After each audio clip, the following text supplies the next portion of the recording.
Very good evening to all of you. So here we are for another batch of intermediate. We are going to cover salaries. So basically, what do you think salary is all about? So when you say salary, what is it all about?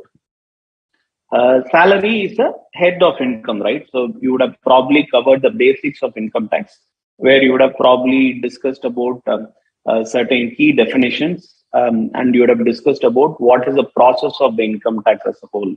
So the first process of the income tax is about classifying the income under each head of incomes.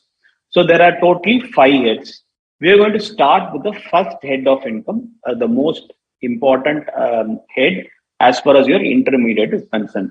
So here we are going to discuss about in detail about what is salary, how is it taxed, what are all the allowances and other things. So we are going to take it in detail. So what is precisely the content of the thing, that is the salaries chapters. So as far as the salaries chapter is concerned, it involves about the 3 concepts, that is your content and just a second.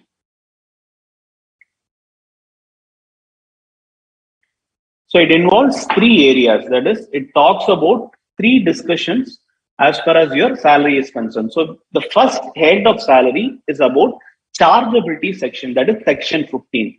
So next section that we'll be covering is the deductions eligible under salaries.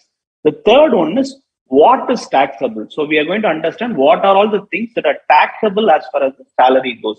So the first concept of this chargeability, section 15, talks about 3 things. When is a particular salary income taxed? So it could be taxed on due basis, or it could be taxed when it is actually received, paid by the company, paid by someone. And sometimes it is also taxed on arrears basis. So your chargeability of salaries depends on whether it is due sorry. Sorry.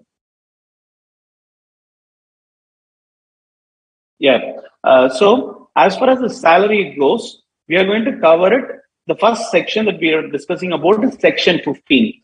The section 15 is the chargeable section. If you actually see, one of the most important aspects of income taxes, incomes are taxed. But when is the power arises? So when is an income particularly taxed? Every chapter must have a charging section. So what do you call a charging section? The section gives the power to tax a particular income. So that particular income can be taxed only if a particular section says that that income is taxed.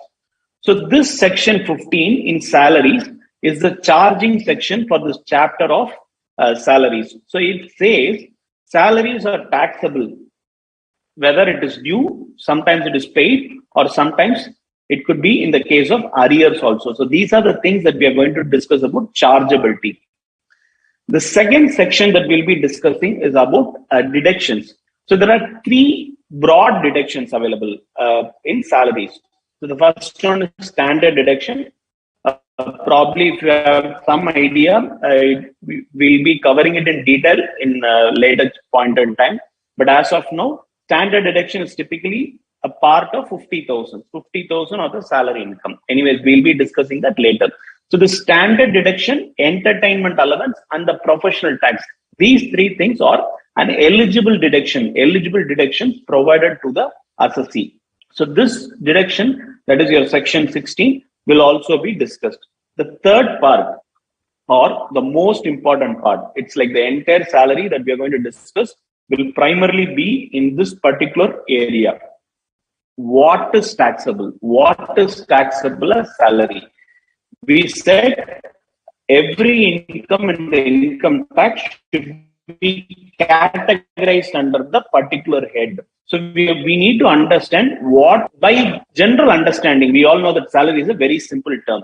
But here in income tax, we are going to go in detail. So as of now, the salary is the first thing. We also have a category called perquisites, and then we have something called profits in lieu of salary. These are the 3 things that we'll be discussing in salaries chapter.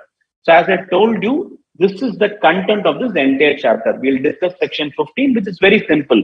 It says salary is taxable. 16 says what are all the deductions eligible.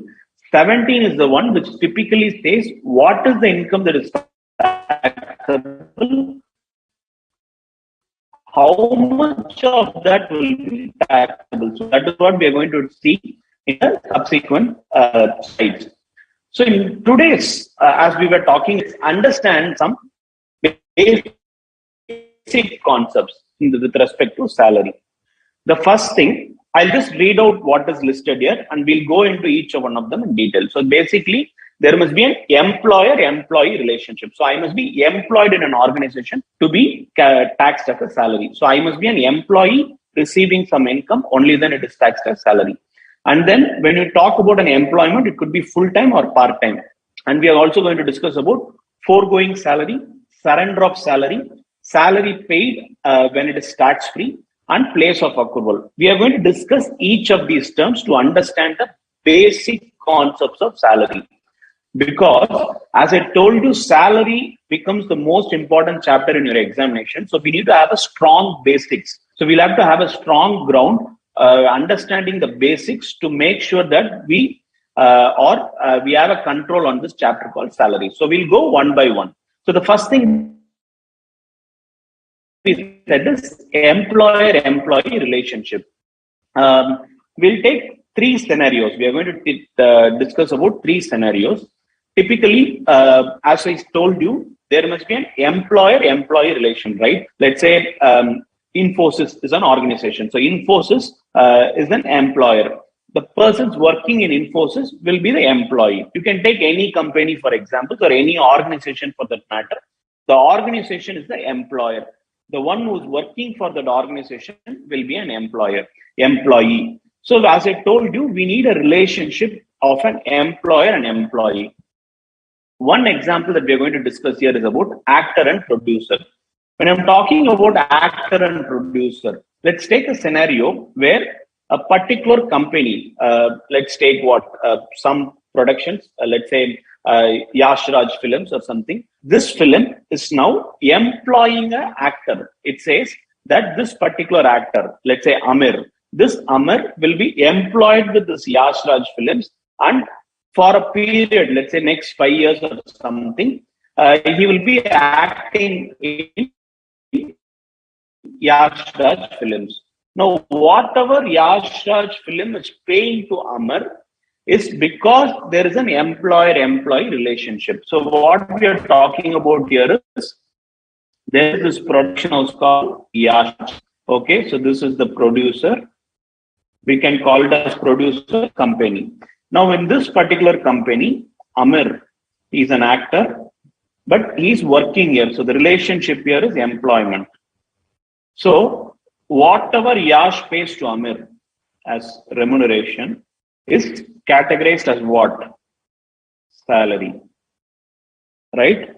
Will be categorized as salary, because though it is producer and actor is an employee in that organization. But let's say for each of the film, let's say there is no employer-employee relationship. Now Yash says, for this film, I'll be working with you and I'll pay you this much of money. Now here, there is no employment relationship, correct? There is no employment relationship because this Yash, what? It has engaged. It has a contract with Amir saying that you will be acting in my next couple of movies. For that, I will be paying you this much. So this relationship here is only actor-producer. It is not employer-employee. So this is what we are talking about as employer-employee relationship. So this employer-employee relationship is what we spoke about, the first thing, that is the actor-producer. The second thing that we're going to discuss about is director company. Basically, a director is not an employee. A managing director might be employed in that company also. So whatever the company pays to the director does not become a salary, only when there is an employer-employee relationship. So we'll again take an example here also. The example here is there is a company and there is a director. Okay. Now, this company is paying commission. Okay, is paying commission. Now, if the director is a managing director, then whatever he receives will be called as remuneration, nothing but salary. So, if he's a managing director, he's employed. So, basically, a managing director is typically an employee of that organization also. So, in that case, the commission paid will be taxable as salary because it is in the form of remuneration. Otherwise, if he is not a managing director, he is just a director, whatever commission paid is not salary. Such commission will either be taxed as business or profession or other sources, which we'll be discussing in other chapters. So for this chapter, what we need to understand is there must be an employer-employee relationship. The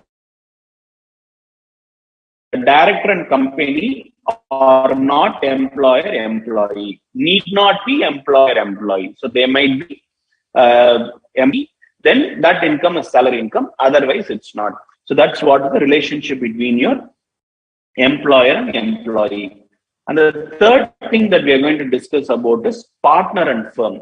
As far as a partner and firm is concerned, a partnership firm is basically what? It could be multiple partners, right? 2-3 partners there. So these partners are the owners of that organization, or they are the owners, they are the base members, right? So they are the management.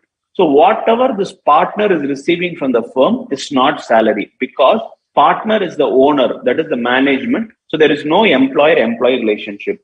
So when you say there must be this relationship, these are 3 cases. Probably we can establish that there is no such relationship. Though an actor is acting in a movie, it is movie-based and not employment-based. Though director is receiving commission, it is not a form of remuneration. It is just a sake of some form of fee being paid.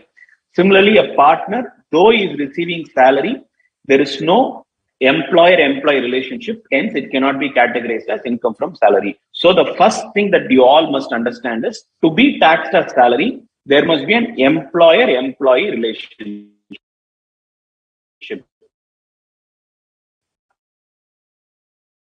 And they are not employer-employee. So that's about your about the next concept. That is your full-time or part-time employment. So when you say full-time or part-time employment, what do you call by full-time or part-time employment? So when you say full-time employment, we all know, right? Because employment is full-time when a particular person is working from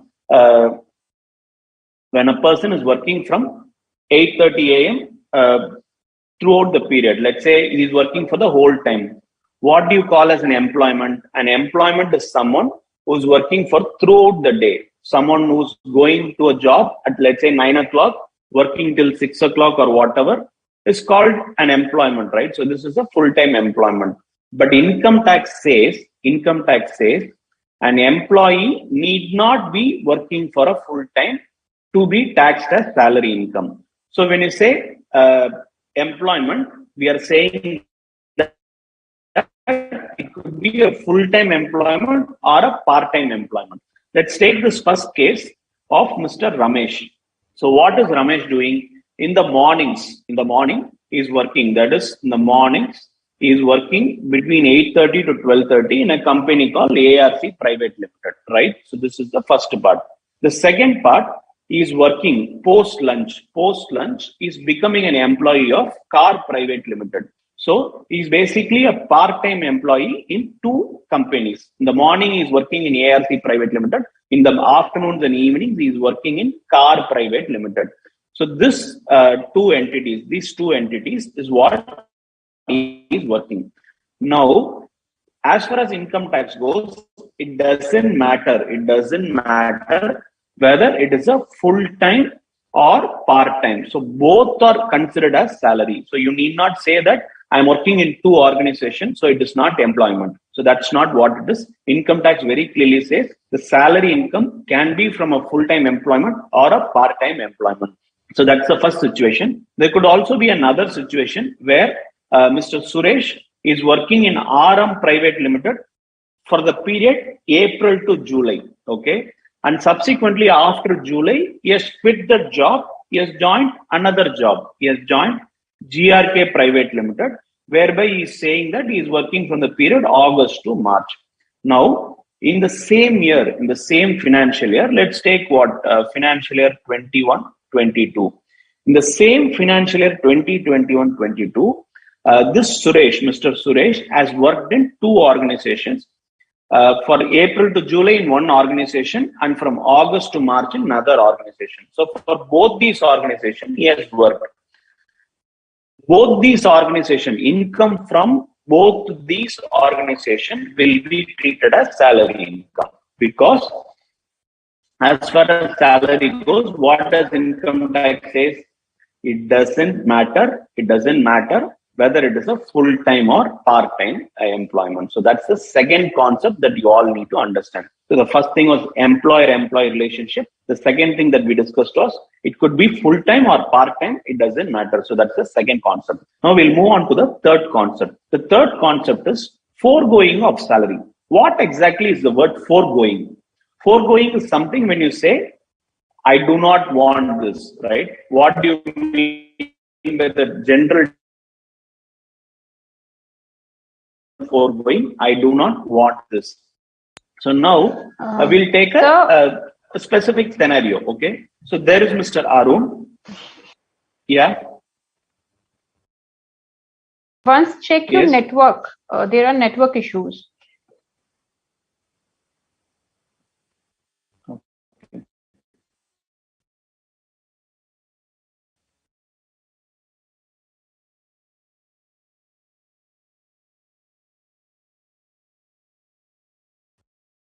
It's fine from my end, actually. Can I just pause for a moment and check?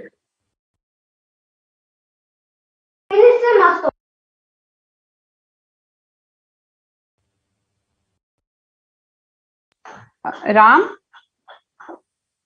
please check network once, because students are complaining continuously. Even I am not able to hear properly.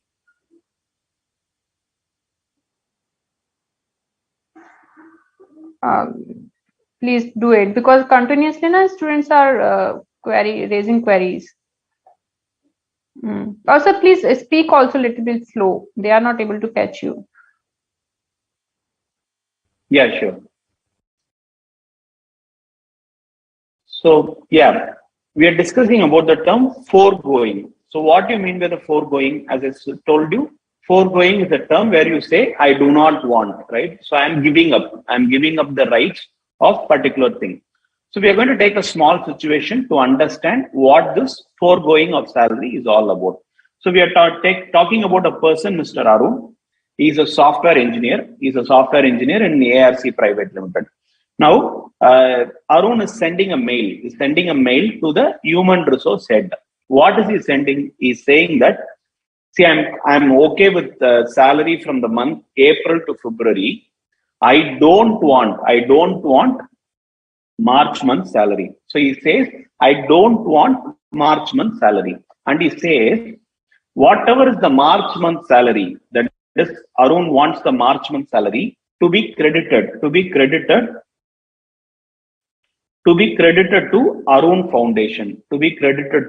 Arun Foundation, So this is the arrangement. So what is Arun saying?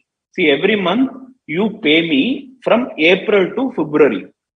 For March month, you don't pay me. Instead of paying me, you pay to my foundation, Arun Foundation, which is promoting sports. Okay. So this is what it is doing about. Now, can we say the salary income that has to be taxed for Arun is only for 11 months? Can we say, right? Straightforward, if you actually think about it, that's not right, because the 12th month salary is also belongs to Arun. It belongs to Arun. Arun is only saying that you don't give it to me, give it to someone else. It's like saying, don't deposit to my HDFC bank account, deposit to my Axis bank account, something like that, right? So the foregoing of salary is something like don't deposit in my bank account, it doesn't take away the concept of salary. So though the salary is actually being paid only for 11 months to Mr. Arun, and the 12th month salary is being paid to a foundation, it doesn't matter because Arun has worked for the entire 12 months. He needs that the salary belongs to him only. It is just transferred to some other account. So in this case, whatever the salary income is being foregone must be taxed, is also taxed in the hands of Mr. Arun. So in the end of the year, what will be taxed for Arun is not 11, it will be 12 because he has worked for 12 months. He has earned the salary for 12 months, just that the 12th month salary was transferred to another bank account. That doesn't stop him being taxed. Right? So this concept is called foregoing of salary. So the point here is, just because salary is foregone, it doesn't take away the tax liability. It is still taxed as salary. So it is salary. Foregoing salary is salary. The next thing is surrender of salary. Surrender of salary. So what do you mean by surrender of salary? When you say surrender of salary, it is typically applicable to central government employees. So the central government employees has this option, a particular act which discusses about this surrender. So what do you mean by the surrender? It is also like foregoing only, but it is not like transferring to another account. It is completely giving up. It is completely giving up. It's as if you have not worked at all for that month. So surrender of salary by a central government employee under this particular act, is not salary. So such salary will be exempt. So in the same case, let's take Arun is a central government employee. Now Arun is receiving salary from April to February. In the month of March, Arun says, I am surrendering my salary under this Voluntary Surrender of Salaries Act 1961. So this salary, in this case, he will only be taxed for 11 months. In this case, he will only be taxed for 11 months and not 12 months, because what has happened here is, understand the difference between foregoing and surrender. Foregoing is just transferring to some other account. Surrender is through a separate act for central government employees. So this act, which can be claimed by a central government employee, is not taxable. It is exempt. So that is surrender of salary. So we'll move on to the next concept. So what is the next concept? We said salary paid tax free. What exactly is that? Whenever you are talking about salary, the salary includes taxes paid. So what do you mean by that? Let's say your salary is 5 lakhs. Okay, your salary for a particular year is 5 lakhs. Whatever tax is applicable for this 5 lakhs is supposed to be paid by you, right? So whatever is supposed to be paid by you, let's say your tax is 12,500. Now your employer is giving you 5 lakhs, is also paying 12,500 on behalf of you. Okay, so understand this. Your employer is giving you 5 lakhs, is also paying the tax of 12,500 to the government on behalf of you. So now, what is your actual salary? So income tax says salary includes tax if it is not borne by you. So if someone else is paying tax for you, that is also your salary. So in this case, 5 lakh plus 12,500, that is 5 lakh 12,500 will actually be your salary. It's clear? So whenever salary is paid and tax is paid separately to the government on behalf of the employee, the concept of taxable salary is this formula. So what is the formula? It is salary plus tax. So this put together is only your taxable salary. The only thing is, we'll see that a little later. We'll just keep it at this point in time. So whenever we spoke about a concept called salary refers to salary plus tax, right? But in this situation alone, tax is not borne by the employee. So in some cases, what happens is we'll discuss about something called non-monetary perquisite. So now what is perquisite? We'll not be able to discuss it right now because we'll be discussing it in detail at a later point in time. We'll keep it for time being. Some specific benefits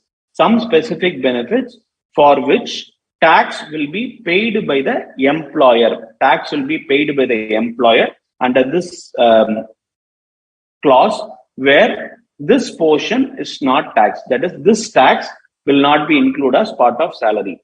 So to keep it simple, taxable salary is equal to salary plus tax, and this tax does not include tax on non-monetary perquisites. Okay. So now we are just rephrasing the formula and saying that it is salary plus tax. When you say tax, it does not include tax on non-monetary perquisites. So that's what we are discussing here. Tax on non-monetary perquisites on behalf of the employer is not considered as income. It is exempt. So it is exempt under section 10 SEC. So that portion of tax is what is the takeaway from this particular clause. This clause says that salary includes tax of that particular employee. So it is not just salary alone, it is salary plus tax. So that's the salary paid tax free. The last concept that we'll be discussing here is place of accrual of salary. So when you say accrual, what do you mean by the term accrual? Accrual is something which becomes due, okay, which becomes due. So you can use the word due. So accrual is something becomes due. So when does this salary becomes due? Okay, so we are going to discuss about a person who's working in India, his income will be due in India. But subsequently, even though if he is paid outside India, it is still considered as salary. Okay, so whatever salary for the period that you have worked in India, it doesn't matter whether you have received in the salary in India or outside India. So wherever you are receiving, salary is still deemed to be received in India. So that is what the first condition. So salary earned in India, even though if it is paid outside India, it doesn't matter. It is still taxable in India. The next thing is pension. Whatever pension you are receiving for services rendered in India. So post-retirement, right? So when do you receive pension? You receive pension post-retirement. If that pension is relating to a service that you have rendered in India, such pension income is still considered as salary for the purpose of calculation of income tax, irrespective of whether it is received in India or whether it is received elsewhere outside India. Similarly, leave salary. You have worked in India, you have some accumulation of leave. That accumulation of leave, you are being paid. When you are being paid, you are not being paid in India, you are paying outside India. So this also is actually taxable in India. We'll take example to understand this a little further. So we are talking about a person. Let's take John. Okay, John is a resident. He worked for the period April to March 22 in let's say Mumbai. He worked in Mumbai. Now for this period, so this period for April to March 22, whatever he has worked, now he has moved in April 22. He has moved to, let's say, Australia. Okay. Now his employer, so let's say John was an employee in some company. So now salary is paid to an account in Australia. So now, as far as the income tax goes, income tax provision says place of accrual is only important. Place of accrual is only important. So the place of accrual is this place. So is your place of accrual is nothing but your Mumbai, because that is where he has actually worked. For working in Mumbai, he is receiving salary in Australia. It doesn't matter. It doesn't matter. So that is what the thing. Now let's say he is retired. Now he is retired and he is receiving pension in Australia. Okay. Now this is also salary. So now this is also salary. Why? Because the pension that he is receiving is for what? Is for the work he has rendered here in Mumbai. So the pension being paid to this employee, even though he is receiving it in Australia, why is he receiving the pension? He is receiving the pension because he has worked in India. So this is also taxable as salary. The next category that we are talking about is what? Leave salary. Now, during this period, whatever he has worked in Mumbai, let's say he has taken leave of, let's say, he has taken for leave for some 100 days. Now, he is receiving leave salary for 100 days. Where is he receiving? He is receiving it in Australia. So what is this? This is also salary. Why? Where did he get this 100 days? He took leave of this 100 days when he was working in Mumbai, working in India. So whatever has been done in India, it doesn't matter where the income is received. So the salary, the pension, the leave salary, it doesn't matter where he is actually receiving. Once he is receiving it, once he has earned this from India, it doesn't matter where that money is received. So that's this last concept of place of accrual. So in all these cases, that is salary earned in India, pension received in India, leave salary earned in India, all these things will be taxable as salary, irrespective of whether that money is received in India or outside India. So that's the concept of place of accrual. So now we have covered everything. We spoke about employer-employee relationship. We spoke about the full-time or part-time. We spoke about foregoing salary.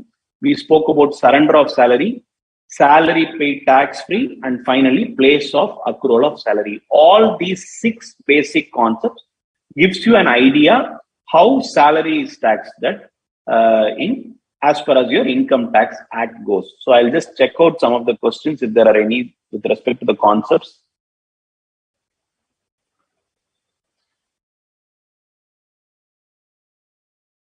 The example of foregoing of salary, is it called diversion of income? Yes. Actually, there are 2 concepts, right? Diversion of income, application of income. So here, whatever he is doing, he is not diverting. He is just applying it. Instead of he is just putting into another source. So that is what is there. So that's why we said it is just like putting from one bank account to another bank account. So that's what it is about.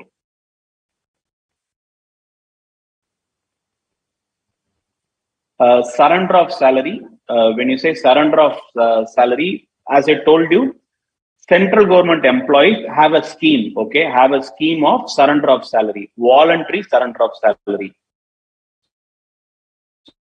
So this surrender of salary, whatever is being surrendered by the employee is not taxable as salary, is exempt. So when you say surrender of salary, it is only applicable in case of central government employees falling under the Surrender of Salary Act 1961. So if there is a particular aspect where salary is surrendered under the act, that salary is exempt. It is not considered as salary. So that's what it is about. Riya Doshi, whether salary paid will be treated as double taxation. Okay, we'll take this aspect. We said 5 lakhs was salary. And we said what 12,500 was tax. Okay. So we said actual salary will be 5,12,500. We'll take it as taxable salary. The question is whether this 12,500 will be treated as double taxation, because we'll again calculate tax on 5,12,500. So the question is whether it will be treated as double taxation. No, it will not be treated as double taxation. The reason is when you're calculating tax on 5,12,000, we'll just keep it for example. Just for the same calculation, we'll take it as 13,000.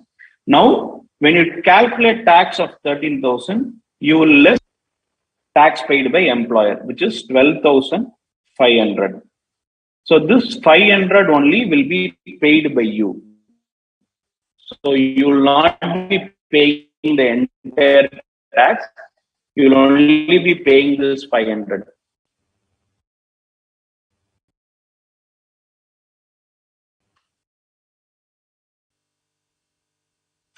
Sorry.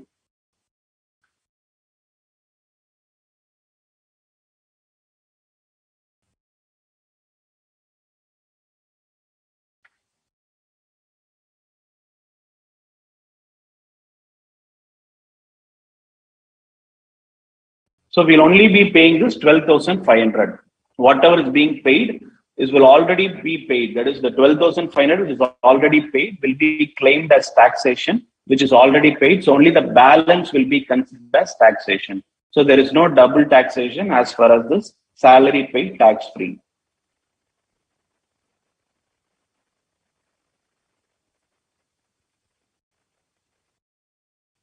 Salary earned, that is, you have worked outside India, you are receiving it in India, that is actually categorized in the different chapter altogether. But yes, as there is concept like resident, non-resident. As far as the resident goes, or even a non-resident goes, when you are receiving salary in India, the receipt is in India, so it is taxed in India also. But as far as your salary chapter goes, we are only talking about the accrual.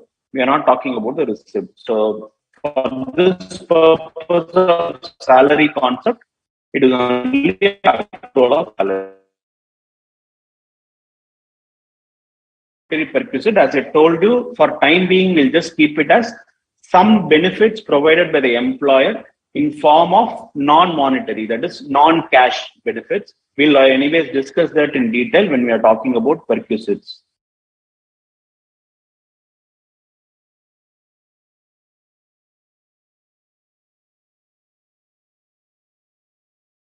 So yeah, so non-monetary perquisite, as I told you, I'll not discuss this any further. Perquisite is something called as some benefits. Okay, so the word perquisite means some benefits given by the employer for working in that organization. Let's say I'm an employee of Infosys. Infosys thinks I'm a very valuable employee. So Infosys giving me a car, giving me a house. This is all free, right? This is all given to me as part of my employment benefits. So now, in certain benefits of this kind will be called as non-monetary perquisites, which we'll be discussing at later point in time.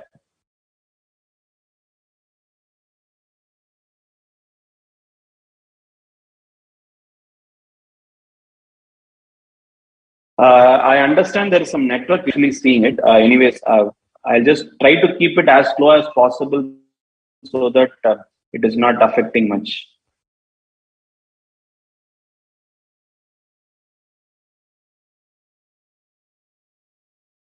Okay, so we'll move on to the next area. So we'll move on to the next thing. That is your next topic, which is we'll move on to the chargeability section. We were talking about chargeability.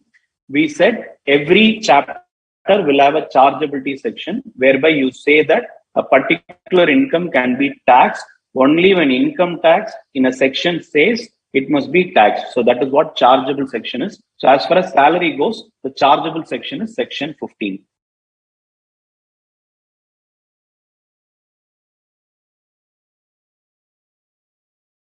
So the chargeability section is section 15. So the first thing as far as chargeability we need to understand is, will it be taxed on due basis or receipt basis? So the provision says, section 15 says, due or receipt basis, whichever is earlier. Due or receipt basis, whichever is earlier. So how do you actually go about it? So when you say due, let's take this example.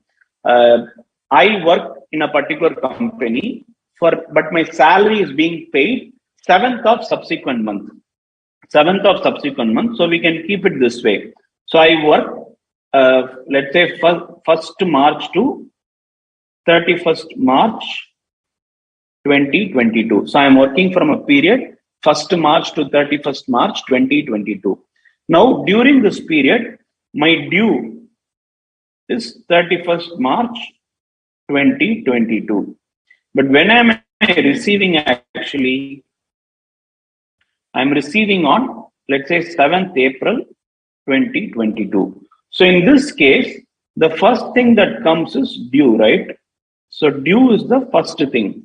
So moment it becomes due, it becomes taxable. So the income tax says due or receipt basis, whichever is earlier. So whichever is earlier is what we need to tax it.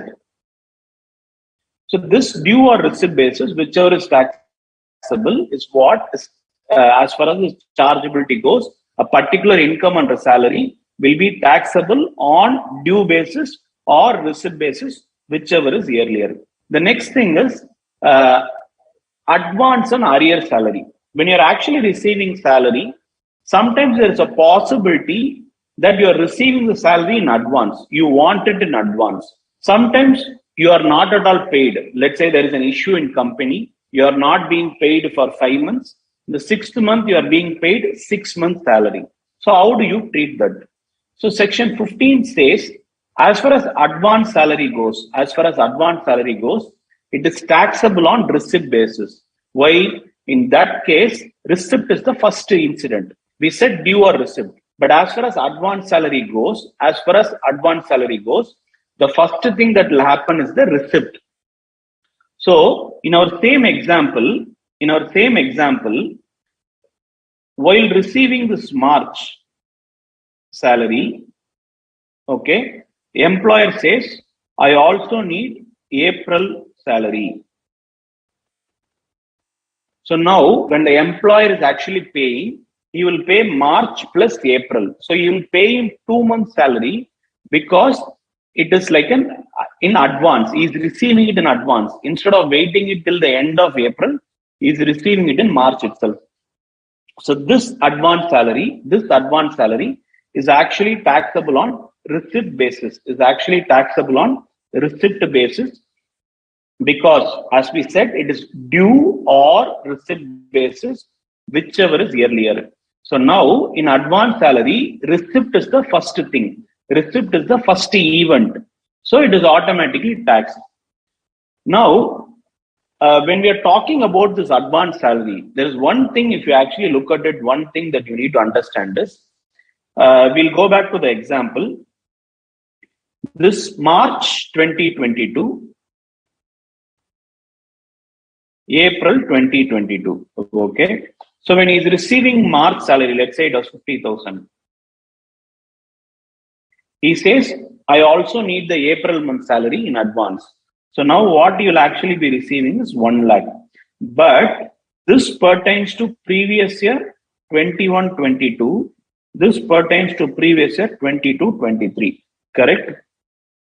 2 different previous years, 2 different financial year. There is a possibility that the tax rate for this is 10%, whereas the tax rate here is only 5%. Okay. There is a possibility that when you are actually receiving advance salary, the year in which it belongs to, so it actually belongs to April 2022, that is your previous year, 22-23. So if you have received this 50,000 in April itself, it would have been taxed only at 5%.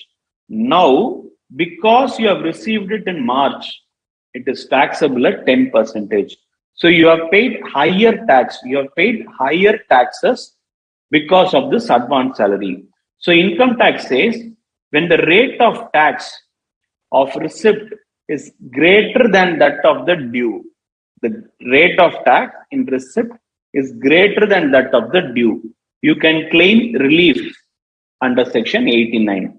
So there is a provision which says this difference taxation, that is 10% minus 5%, will be claimed as relief under section 89. So the differential tax will be claimed as a relief under section 89. So this will be separately computed when we are discussing or learning about section 89. So now what should we understand? As far as advance salary goes, advance salary is taxed. Advance salary is taxed in the period of receipt. Because receipt is earlier than the due date. So that is what is important here. So to summarize, advance salary is taxed on receipt basis. Whatever is the differential tax can be claimed as relief under section 89. Okay, so that is for advance salary. Now we'll move on to the next concept, a slight deviation from advance against salary. Now, I am not collecting salary in advance. I am saying you give me some advance. What is that? It is something like a loan. So what do you do with a loan? You say, give me 1 lakh now. Every month deduct 10,000. For the next 10 months. So now this is advance against salary. So this advance will be adjusted over a period. So this must be ignored.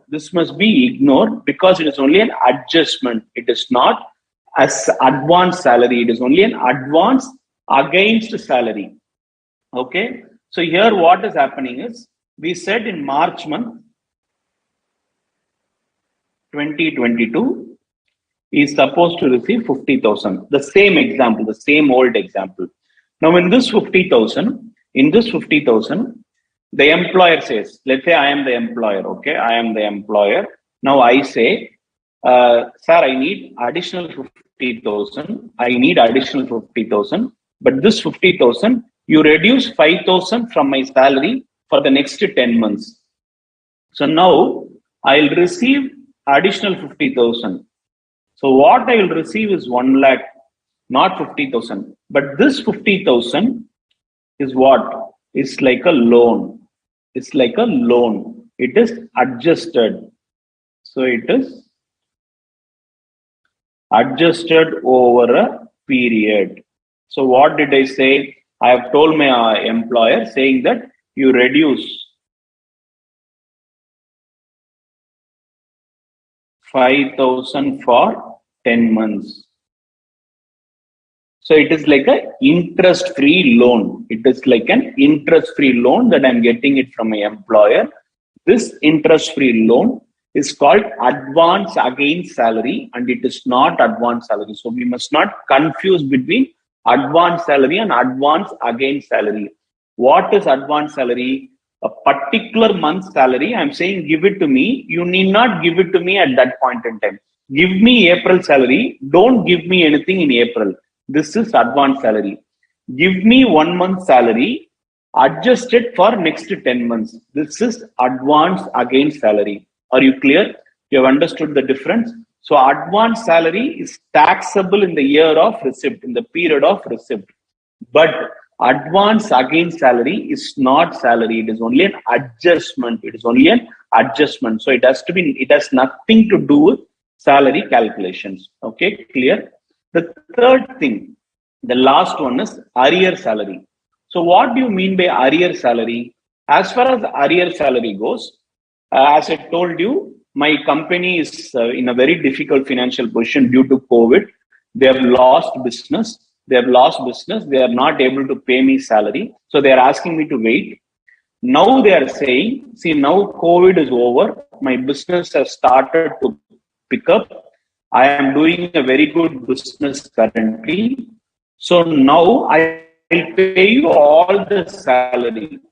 Whatever salary I have not paid for the last 5 months, salary. So what is happening here? I am actually working from, let's say, September 21 to March 22. Now, the employer says September COVID, no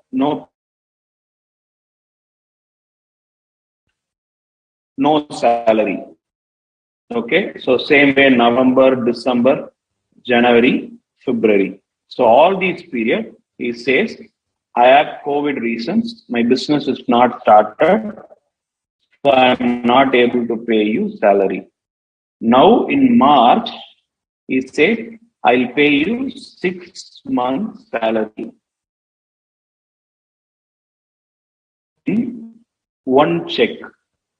Okay, he says, I'll give you the entire 6 months salary in one check. 1,000 into 6 is what? 3 lakhs. So I am receiving 3 lakh in March 2022.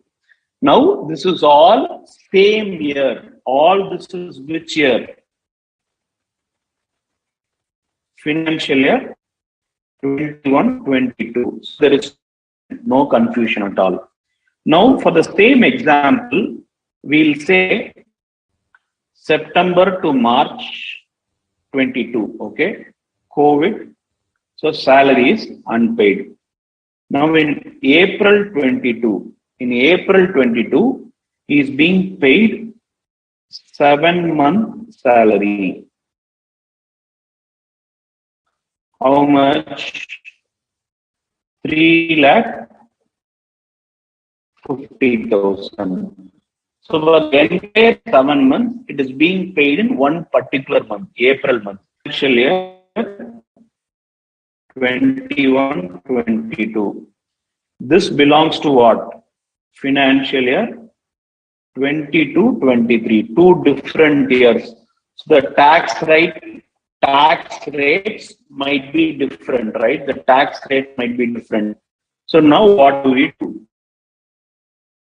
So income tax says, if it is arrear salary, tax on, what do you mean by due basis? For the salary between September to March, for this period 22. Tax in financial year 21-22. Out of this, 3 lakh is taxed in financial year 21-22. 50,000 is taxed in financial year 22-23. So this says tax on due basis. So tax on due basis. So that is what the income tax provision says. But it says it may not be possible in certain cases. So because it becomes difficult. So let's say I'm not booking the salary itself. I'm not booking only in the next year. So in this case, you can't say it is due also. So in case, if this is not possible, that is, if this situation is not possible, in that case, for arrear salary also, there might be a relief under section 89. So for arrear salary also, why? Because the tax rates could be different in financial year 21-22 and 22-23. So for the tax difference, if you are going to lose money because of higher taxes, you claim that relief under section 89. Same way that we discussed in advance salary. So this 89 relief is something that we'll be discussing at the end of salaries chapter, whereby we'll say that relief can be provided for arrear salary and advance salary if the tax rate in the year in which it is taxed is higher than the original year. So in that case, it can be relief can be claimed. Okay. So this is the provision of chargeability section. So we said it is taxable on due or receipt basis. We also said sometimes there is a situation where you will have advance salary. It is taxable on receipt basis. Relief can be claimed under 89. Advance against salary is not salary. It is only an adjustment. It is like an interest-free loan, right? The third concept of this, but if it is not possible, it can still be taxed on receipt basis, but relief under section 89 shall be provided. So that is about your arrear salary. So I'll just see if there are some doubts with respect to this concept of chargeability.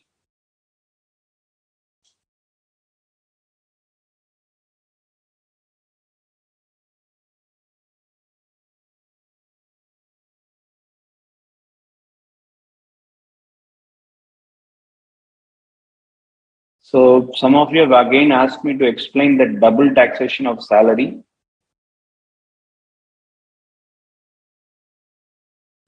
So as I told you, whatever we discussed here in salary, whatever tax that is paid, 5 lakh is salary, 12,500 is tax. What will be treated as salary is 5 lakh, 12,500. Now, many of you have questioned whether this 12,500 is double taxed. Is double taxed? No, it is not, because when you're actually calculating tax for 13,000, you take credit of this 5 lakh, this 12,500. So you will only pay the differential tax. You will only pay the differential tax. So it is not double taxed.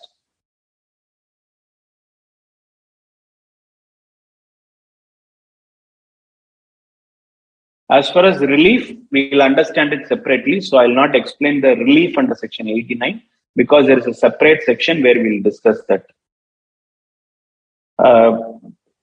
To just clarify the arrear salary again,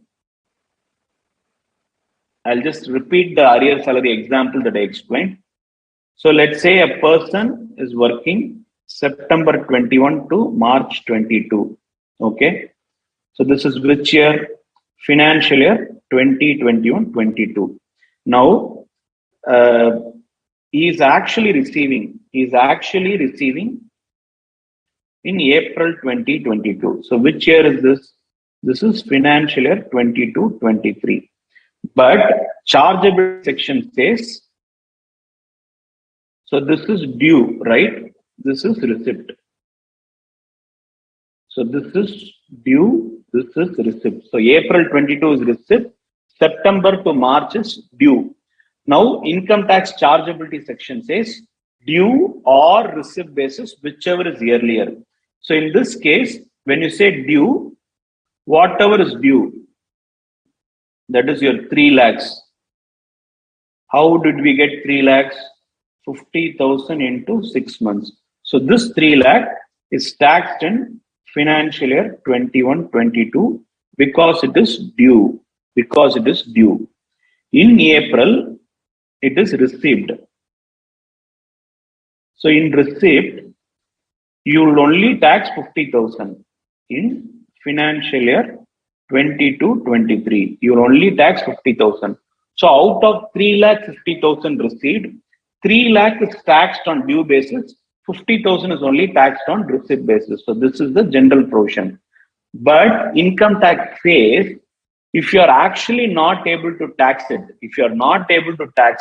in financial year 21-22, let's say you are not able to tax it. So let's say you are actually not able to tax it during this period, you are not able to tax it. So when you are not able to tax during this period, income tax says the entire 3,50,000 taxed in financial year 22-23. But when you're calculating taxes, you may be eligible for a relief under section 89. See, this income tax is always bits and pieces. So here we are talking about section 89, but we'll understand section 89 later only. So you'll have to understand, as of now, you only have to understand that certain amount of relief is eligible. Why do you get a relief? Because In the year I have paid taxes, I've ended up paying more taxes. I've ended up paying more taxes. So I am claiming some relief. So that's what it is about, arrear concept. There is also another concept in arrear salary. That is, let's say, in these government organizations, okay, in government employment, your pay will be decided based on a commission, okay, will be based on a committee. A committee will determine how much salary you need to pay. But when actually determining, let's say the committee in 2022 says salary revision is from 2019. So the committee says the current salary is not revised. Salary from the year 2019 is revised. Okay. So that is a possibility, because in government employment, there will be commissions who are there to determine salary revisions. When a salary is revised, generally it will be on arrear basis. So when they are issuing an order in 2022, they'll revise the salary for the last 2 years or last 1 year. So in that case, you could not have taxed that income in that particular year, correct? In that particular year. So you only have to tax that income in 2022. So whatever April 19 to March 22, okay, in March 22, this entire income will only be taxed in financial year 21-22. Why? Because in the year 2019, in the year 2020, I do not know that my salary is going to be increased. My salary is going to be increased. So that is the concept of government salary. So this happens in government salary, where salaries are revised at later point in time, So when you are actually receiving it for the whole period, for the last 2 years or last 1 year, for the entire period, your salary will be taxed in that particular date in which you are receiving the salary. So that's what arrears of salary is about. So to summarize, advanced against salary is not taxable. As some of you have asked, advanced against salary is not taxable to salary. Advanced salary is taxable. Advanced salary is taxable. Advanced against salary is not taxable. Similarly, arrear salary is taxable on due basis, but in situations like your revision in government employment or something, what happens is the salary will be only taxed on receipt basis. So that's the thing about your advanced salary, arrear salary, and advanced against salary. In advance against salary, if you are paying interest, what happens? See, basically, if you are paying interest, it is an income to the employer only. It is not to the employee, right? So I am the one who are receiving loan. So when I'm paying interest, I'm paying to the employer. So that is not part of my salary. It is an we'll discuss that in some cases it will be considered as perquisites. So whatever interest that you're paying on advanced against salary, if there is any, it is only an expenditure to the employee. So that is not covered in the salaries. I think I've answered everything. If I have missed something, maybe you can repost it. So yeah, relief is available only when the tax rate under the original period, under the taxable period is the original period is lower than the taxed period. Only then relief is available. So as I told you, whatever tax is being there, whatever tax that you are being paid in the year, in the arrear salary and advance salary, if your tax is actually higher, only then you get a relief. Otherwise, you don't get a relief. So some of you have said this is actually 7 months, right? I have just calculated as 6 months. It's okay. Only for understanding purposes, I took the case. So we'll keep it as October, we'll leave out September in all the cases. So in all the cases, we'll consider as October. So only for example purpose, I was just trying to tell you. So whenever you're talking about salary, salary, advance salary is taxable on receipt basis. Relief under section 89 is available. Advance against salary is not considered as salary. Arrear salary is taxable on due basis only when there's situation where it cannot be taxed on due basis, it becomes taxed on receipt basis. So one of the cases, your salary revisions for government employees. So that's what it is about.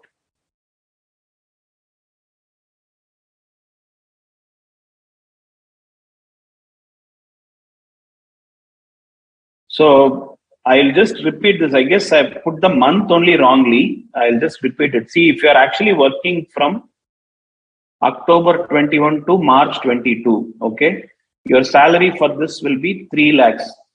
That is nothing but 50,000 into 6 months. Okay, it is 50,000 into 6 months. Now this 3 lakh, let's say you are receiving only in April 22. When you are receiving in April 22, you are receiving 3 lakhs plus 50,000. So now this 3 lakhs will be taxable in financial year 21-22. This 50,000 will be taxable in financial year 22-23 because arrear salary is taxed on due basis. It is not taxed on receipt basis. So that is the arrear salary. Now, if it is advance salary, as I told you, if you are receiving April salary in March, you will pay the tax in March itself. In case of arrear salary, 6 month salary is due. Yes. So this 3 lakh is taxable in financial year 21-22 because it is due. So it is taxed only in financial year 21-22. So whereas this 50,000 is taxed in financial year 22-23. Correct? Only in case of government employees, if it is because of salary revision, in that case, arrear salary is taxed only on receipt basis and not on due basis. So that is about arrear salary, advance salary, and advance against salary. So hope it is clear. I guess I've answered most of your questions. So let me lastly summarize once again. Advance salary is taxed on receipt basis. Arrear salary is taxed on due basis. Advance against salary is something like a loan. So it is only an adjustment. So it does not affect your calculation of salary. So that is advance against salary. If you're still confused, I would say, remember this alone. What does this say? It says due or receipt basis, whichever is earlier, correct? Section 15 says salary income will be taxed on due or receipt basis, whichever is earlier. What happens in advance salary? You're receiving it first. So it is taxable on receipt basis. What happens in arrear salary? It becomes due first. So in that case, it is taxed on due basis. So that's the understanding, correct? So I guess I've made it simple. So all you have to understand is only this. Salary is taxable on due or receipt basis, whichever is earlier.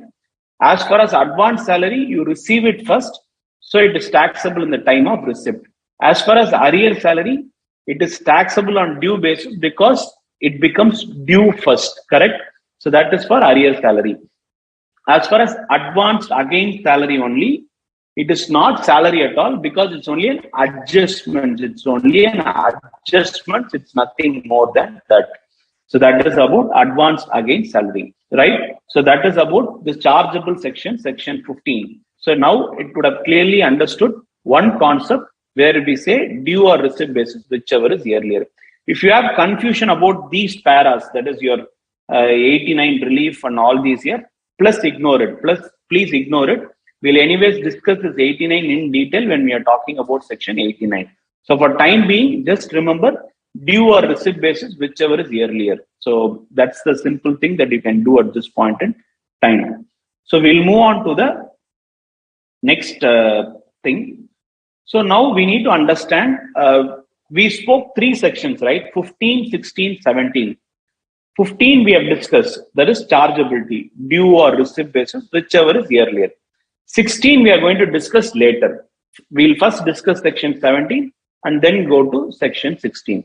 So now, as far as the section 17 goes, this first part that we are going to understand is the salary part. We discussed 3 things in 17: salary, perquisites, profits in lieu of salary.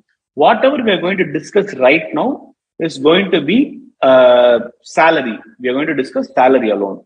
When you say salary, salary might be 2 parts. One is monetary, another is non-monetary part. Both combined only is actually salary. So when you say monetary, it is your salary, bonus, commission, wages, allowances. All this is basically monetary in nature. When you say non-monetary, it could be an housing accommodation, medical facility, your interest-free loan. All these things could be. One of you questioned about this interest, right? What if I'm receiving an advance against salary? What if there is an interest portion? So that interest portion is something called interest-free loan. So this is non-monetary in nature. So as far as your salary goes, it includes monetary and non-monetary, correct? It includes both monetary and non-monetary. Both put together only is called salary for the purpose of income tax. So now we are going to discuss this. We need to understand what are all called as salary. Does income tax gives you a detailed definition? What are all called as salary? Here is where the major deviation comes. As far as we know, whatever we know, what the word salary is basically, I work in a place, I work in a particular organization, they pay me something for me working there. This is called salary, right? So this is a very basic definition of the word salary in English. Let's take Oxford Dictionary, a salary, Cambridge Dictionary. What do they say? Salary is what you are being paid for working in a particular organization. It's very simple, right? So that is salary.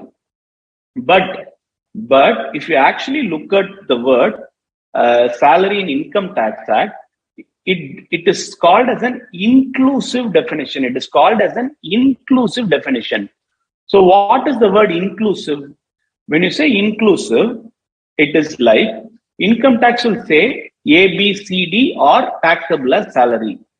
But later point in time, E, F, G also could be called as salary. So which means if something will form in the same meaning, in the same understanding, that can also be called as salary.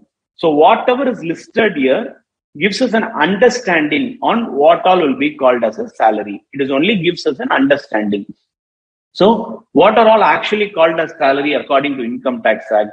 So it says, the first thing that it says is wages. So when you say wages, it includes wages, salary, bonus, allowances. So all these are considered as wages. Remember, we are going to understand each one of this in detail. Wages in detail, annuity in detail, gratuity in detail. So everything of this kind we'll understand in detail. So if you are not going to understand a particular line in this slide, it's okay, because we are going to discuss each of them in detail. Wages means wages, salary, bonus, allowance. And then you have annuity, pension. You have gratuity. You also have any fees, commission, perquisites, profits in lieu of salary, everything. So all this is also called as salary. Now, all of you will immediately wanted to know, again, what is profit in lieu of salary? Can you explain right now? As I told you, we are going to understand the salary chapter in bits and pieces. Profit in lieu of salary is a separate segment. We'll definitely go through it in detail and understand it. For time being, that is also called as salary. We can keep it that way, right? And advance of salary, we already discussed. Whatever is advance is also salary. Leave not availed. So whatever is called as leave salary or leave encashment is also salary. And then you have Provident Fund. When you say Provident Fund, there are 2 concepts of Provident Fund. One is annual accretion, another is transferred balance. When you say accretion, It is like increase. Every month there is an addition, right? Every month an amount is deposited into Provident Fund. So that is called accretion. Addition. So accretion refers to addition. So every addition to Provident Fund is also there. And any transferred balance, any old balances transferred to Provident Fund, that is also considered as your Provident Fund. Contribution by central government employee under section 80CCD. So all of this, we'll understand detail 1, 2, 3, 4, 5, 6, 7, 8. All these 8 areas we'll discuss in detail for each of the areas, right? So that's what we are going to understand in the salary chapter. So whatever we see here is a list. We'll start with wages after the break. So after the break, we'll start with this first concept of wages and understand what is wages, what all can be called as wages. So for right now, we'll take a small break. Post the break, I'll just answer some of the questions that I have put in place and then discuss about wages. I'll also check my network if there is any problem from my side. Yeah, so we'll take a short break.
Yeah. So welcome back. With that, we have understand the basics, right? The chargeability and what all will be called as salary. So again, some of you have only questioned about the salary paid tax-free. So let me just repeat that alone. As far as salary paid tax-free is concerned, generally what happens is, let's say your salary is 5 lakhs. Okay, your salary is 5 lakhs. There could be a tax of 12,500. What generally happens is you will be paid 4,87,500, 12,500 to government, right? 12,500 to government. Now, your actual salary is 5 lakhs. That is your taxable salary. Your taxable salary is 5 lakhs. Just that whatever tax you own the government, the employer will pay on behalf of you to the government. So this is what is it. So when you're filing your return of income, you will say your actually taxable salary is received, whatever you received as salary plus taxes on your behalf. So your received will be 4,87,500 plus tax on behalf of you is 12,500. So your taxable salary will be 5 lakhs. Okay. When you are filing, you will say your salary is 5 lakhs. Your salary is 5 lakhs. And then you will say your tax is 12,500 less, it is credit. Whatever has been paid by the employer on behalf of you, you will take credit. It will be nil. So you will not pay any taxes. You will file your return. So your actual salary is 5 lakhs, which includes the tax proportion borne by the employer also. So this is the concept as far as the salary is concerned. So salary paid tax-free is whatever amount you are paid plus taxes paid by the employer on behalf of you. This both put together is only your salary. So both the example what I've discussed above in the earlier pages and what I've given here, both are correct. So just that it's a different model. So this I just try to simplify to make it clear for you. So both the example, whatever written above and whatever I've written just right now, or both are same. So point is, salary is what you are paid, whatever you are paid, plus taxes paid on behalf of you by the employer to the government. So that is what salary is about. So hope I'm clear. So as I told you, one thing that you'll have to keep in mind is salary is taxable on due or receipt basis, whichever is earlier. Advance salary is received first, hence taxed at the time of receipt. Arrear salary is due first, hence it is taxable at the time of due. Only case where arrear salary will be taxed on receipt basis is government revisions, where your pay commission revises your pay for previous years. So the remuneration for the previous period also will be paid only in the relevant period. So that is only there. So let me not stress that again and again. Of course, when we are solving problems, when we are working out problems, you yourself will be able to understand it a lot more better. So whatever we have understood is the very basics. What is the basics that you need to remember is only one thing: due or receipt basis, whichever is earlier. Stop there. Whatever that you don't understand, rest of the things, of course, we'll understand at the time of solving the problems. So that's what, from my side, that's what I would like to tell you. And then we also understood the salary. We said there are 8 categories of definitions in which salary is categorized. So now we'll move on to understand the first concept. What is the first concept? Wages, right? So the wages is the first concept. So what exactly is the wages? So what do you mean by wages? We said it includes what? It includes wages. We said it includes salary, bonus, and what? Finally, we said it includes allowance.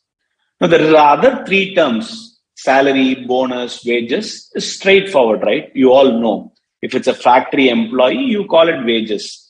For certain people, you call it wages. For certain people, you call it salary. So basically, a factory worker, a labor will be paid wages. Rest of the thing will be paid. Rest of them will be called salary. So both are same. Wages and salary is the remuneration provided to an employee. And bonus for the work that you have done, the arrangement you have with the organization, you might be paid bonus on a yearly basis or whatever basis. So bonus is also part of wages. So salary includes wages, salary, bonus, and allowance. The most critical thing for your examination is this word. A beautiful word, right? Allowance. So this word is what is the most critical. Whatever you have understood, whatever you have not understood the previous slides. But from now onwards, whatever we are going to discuss about is exactly what is going to be applied in your examination. That is, practical problems that will be questioned. So far, it is more of theoretical. From this point onwards, it is going to be practical. You need to understand it to solve a problem, right? So we'll start with this word allowance, right? So what is allowance? Allowance is something given by the employer to you for meeting some expenditure. For meeting some expenditure. We'll keep it as meeting some expenditure. Okay, this is what is there. But now, to understand this allowance, we are going to categorize this allowance into 3 buckets. Okay, so we are going to categorize them into 3 buckets. So what are the 3 buckets? Some of the allowance are fully taxable. Fully taxable. What do you mean by that? You receive 100 is taxable. Okay, some of the allowance are fully taxable. The next bucket is partly taxable. What do you mean by that word part? Some of it, right? Some of it. So when you say 100, you might be partly taxed. It could be 20 alone is taxed, right? So it could be there that 20 is taxed, 80 is exempt. There could be a scenario. So some of the allowance are partly taxable. And last category is fully exempt. That's the best thing, right? So you receive 100 is also tax-free. You need not pay 1 penny on that 100 rupees. So that is fully exempt. So we are going to understand the allowances in these 3 buckets. Fully taxable, partly taxable, and fully exempt. We'll just take an example for partly taxable. So what do you mean by partly taxable? So when you say partly taxable, we are going to just refer 2 things. It looks very simple, right? 2 things. Only 2 things that you need to remember what are called as partly taxable. Hold on to this statement. I'll just get back to this when we are discussing about this word special allowance. So there are 2 allowances which are actually categorized as partly taxable. One is house rent allowance, another is special allowance. Please remember this. There are only 2 items which are actually partly taxable, house rent allowance and special allowance. So hold on to this when I'm explaining you about special allowance. The next category is, as I told you, the other 2 categories are fully taxable and fully exempt. Now we are going to understand that. We are going to understand that to know what is fully taxable and what is fully exempt. We are going to understand these 2. We'll start with fully exempt because we like exemptions, right? Because it's not taxed. You need not pay any money to the government. So that's a good thing. So this fully exempt is the first thing that we are going to understand. So the first thing is allowances to high court judges. So whatever allowances paid to an high court judge is fully exempt. Compensation paid by the UNO. What is UNO? United Nations Organization. So whatever is allowances paid by the United Nations Organization to a specific person. So whatever is being paid to the United Nations Organization is not taxed. That is, it is fully exempt. Compensatory allowances received by the judge. So whatever is the compensatory allowance received by the judge is also fully exempt. Sumptuary allowances granted to High Court or Supreme Court judges. So these are all basic terms, okay? The sumptuary allowances is all additional benefit. Whatever benefit that you're actually going to provide to these people, that is your High Court judge or your United Nations Organization, all this is basically fully exempt. When you say sumptuous, you would say, right, sumptuous meal. So something related to food or something. So granted to High Court or Supreme Court judges. So this sumptuary allowances is also exempt. And then you have allowance or perquisite granted to employee outside India. Now, I like to take you back to an old statement. What statement? We spoke about a word called accrual, place of accrual. Place of accrual. What did we say there? We said salary earned in India, even if it is received outside India, it is still a salary, correct? It is still a salary. But if it is going to be an allowance or perquisite granted to government employees, granted to whom? Only government employees. Did you actually check out all this? Whatever we are talking about is some specific class of people, right? Not ordinary peoples. We are talking about a high court judge. We are talking about a Supreme Court judge. We are talking about persons receiving money from United Nations organizations. We are talking about a person who's a government employee who's settled outside, who's abroad. So all this, right? So we are talking about a special class of people. Only for them, we are talking about this fully exempt.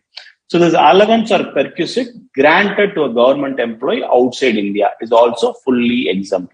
So place of accrual, we spoke about salary earned in India, received outside India is still a salary. But if it is related to an allowance or perquisite received outside India, for government employees outside India, they are working outside India. They are not working in India. People working, government employees outside India. Who can they be? We'll take an example, embassy, right? Indian embassies across the world, they are all government employees. So whatever allowances being paid, whatever allowances or perquisites being paid to them is basically fully exempt. And then you have any allowance perquisite paid to a chairman or retired chairman of UPSC. So it is Union Public Service Commission. So you see that class of people. I told you, right? Class of people. Judges, United Nations Organization, and now we are UPSC. So whatever is being paid to them is actually allowed as, is basically fully exempt. So this is what we are talking about as fully exempt. So on the other side, what are all the expenses that are fully taxed? Entertainment allowance, but there is a small asterisk to it. When you say entertainment allowance, yes, it is fully taxable. It is fully taxable for non-government employees. So we'll keep it here as non-government employees, because for government employees, there is a small allowance available, entertainment allowance. So then you have Dearness Elements, overtime allowance, fixed medical allowance, compensatory allowance, interim allowance, you have servant allowance, project allowance, tiffin, lunch, dinner allowance. So all these allowances, right? Warden, transport allowance, any other cash allowance. When you say transport allowance, we are trying to say for people other than differently abled. So it might look like that I'm just rushing through, right? But the point here is the fully exempt category is of special class of people. Fully taxable is all these items. Of course, when we are solving the problem, we'll go through these items. We'll talk about a term called entertainment allowance, dearness allowance, overtime allowance. All these allowances will form part of your problem solving, where you say that it is straight away fully taxable. So you need not think twice. Straight away, when you read something called dearness allowance, it is fully taxable. Straight away, when you read something called entertainment allowance, it is fully taxable, right? So that's what you will basically understand. So whatever you're talking about, this allowances, city compensatory, interim, some of them I'll just explain it in the subsequent slide also. Warden allowance, non-practicing allowance, transport allowance. When I say transport allowance, it is only for people other than differently abled. Any other cash allowance, so it could be in any name, whatever is provided, which is not included in fully exempt, which is not included in partly taxable, will automatically be fully taxable. So that's a simple policy. So whatever is fully exempt, we must know. Whatever is partly taxable, probably we might know. Anything else, in any other name, whatever is there, will be called as fully taxable. So that is what it's called as any other cash allowance. So all these things are falling under the category called fully taxable. Now we'll understand some of them in particular. That is, whatever this fully taxable is there, we'll understand some of them. So there are three things that we are going to understand. That one is entertainment allowance, another is city compensatory allowance, another is transport allowance. We are going to understand these three things in particular. So what is entertainment allowance? Basically, it is an expense towards hospitality in receiving customers, etc. So let's say you are in the field of marketing, you need to spend certain expenditure to make sure your clients are okay. They are convinced in doing business with you. So such expenditure, you can call it hospitality, right? Because you're going to just make someone feel better for the relationship. So that entertainment allowance is basically fully taxable. But there is a deduction for government employees. There is a flat deduction on this for government employees. So that will be there. So entertainment allowance is basically towards this. So what is city compensatory allowance? Typically where you live in where cost of living is very high. Let's say you live in Mumbai, or let's say you live in Delhi, where I'm just assuming. So let's say the cost of living is too high there. So your employer gives you a separate allowance to match the additional expenditure that you're going to do it in Mumbai or Delhi. So this is basically for higher cost of living. So it is certainly taxable. It is like an additional allowance given to you, which is taxable. So city compensatory allowance is also taxable. And then finally, you have transport allowance. So basically, what do you mean by transport allowance? There are various forms of transport allowance. Earlier, you had concept of conveyance allowance and all, but currently it is only transport allowance. So whatever transport allowance, you are being paid for commuting between office and home. That allowance is straight away taxable. It's straight away taxable because whatever is your duty is to get up in the morning, go to office, return back to your home, right? This is a very basic routine. Whatever you are being paid for that basic routine is taxable. But in case if it is being paid to a person who is either blind, deaf, or orthopedically handicapped, we'll call them differently able. So for these differently able people, blind, deaf, or orthopedically handicapped, for these people, there is an exemption. How much is the exemption? It is 3,200 per month. So to this extent, it is not taxable. So whatever is being paid as transport allowance to a person who's blind, deaf, or orthopedically handicapped, there is an exemption of 3,200 per month.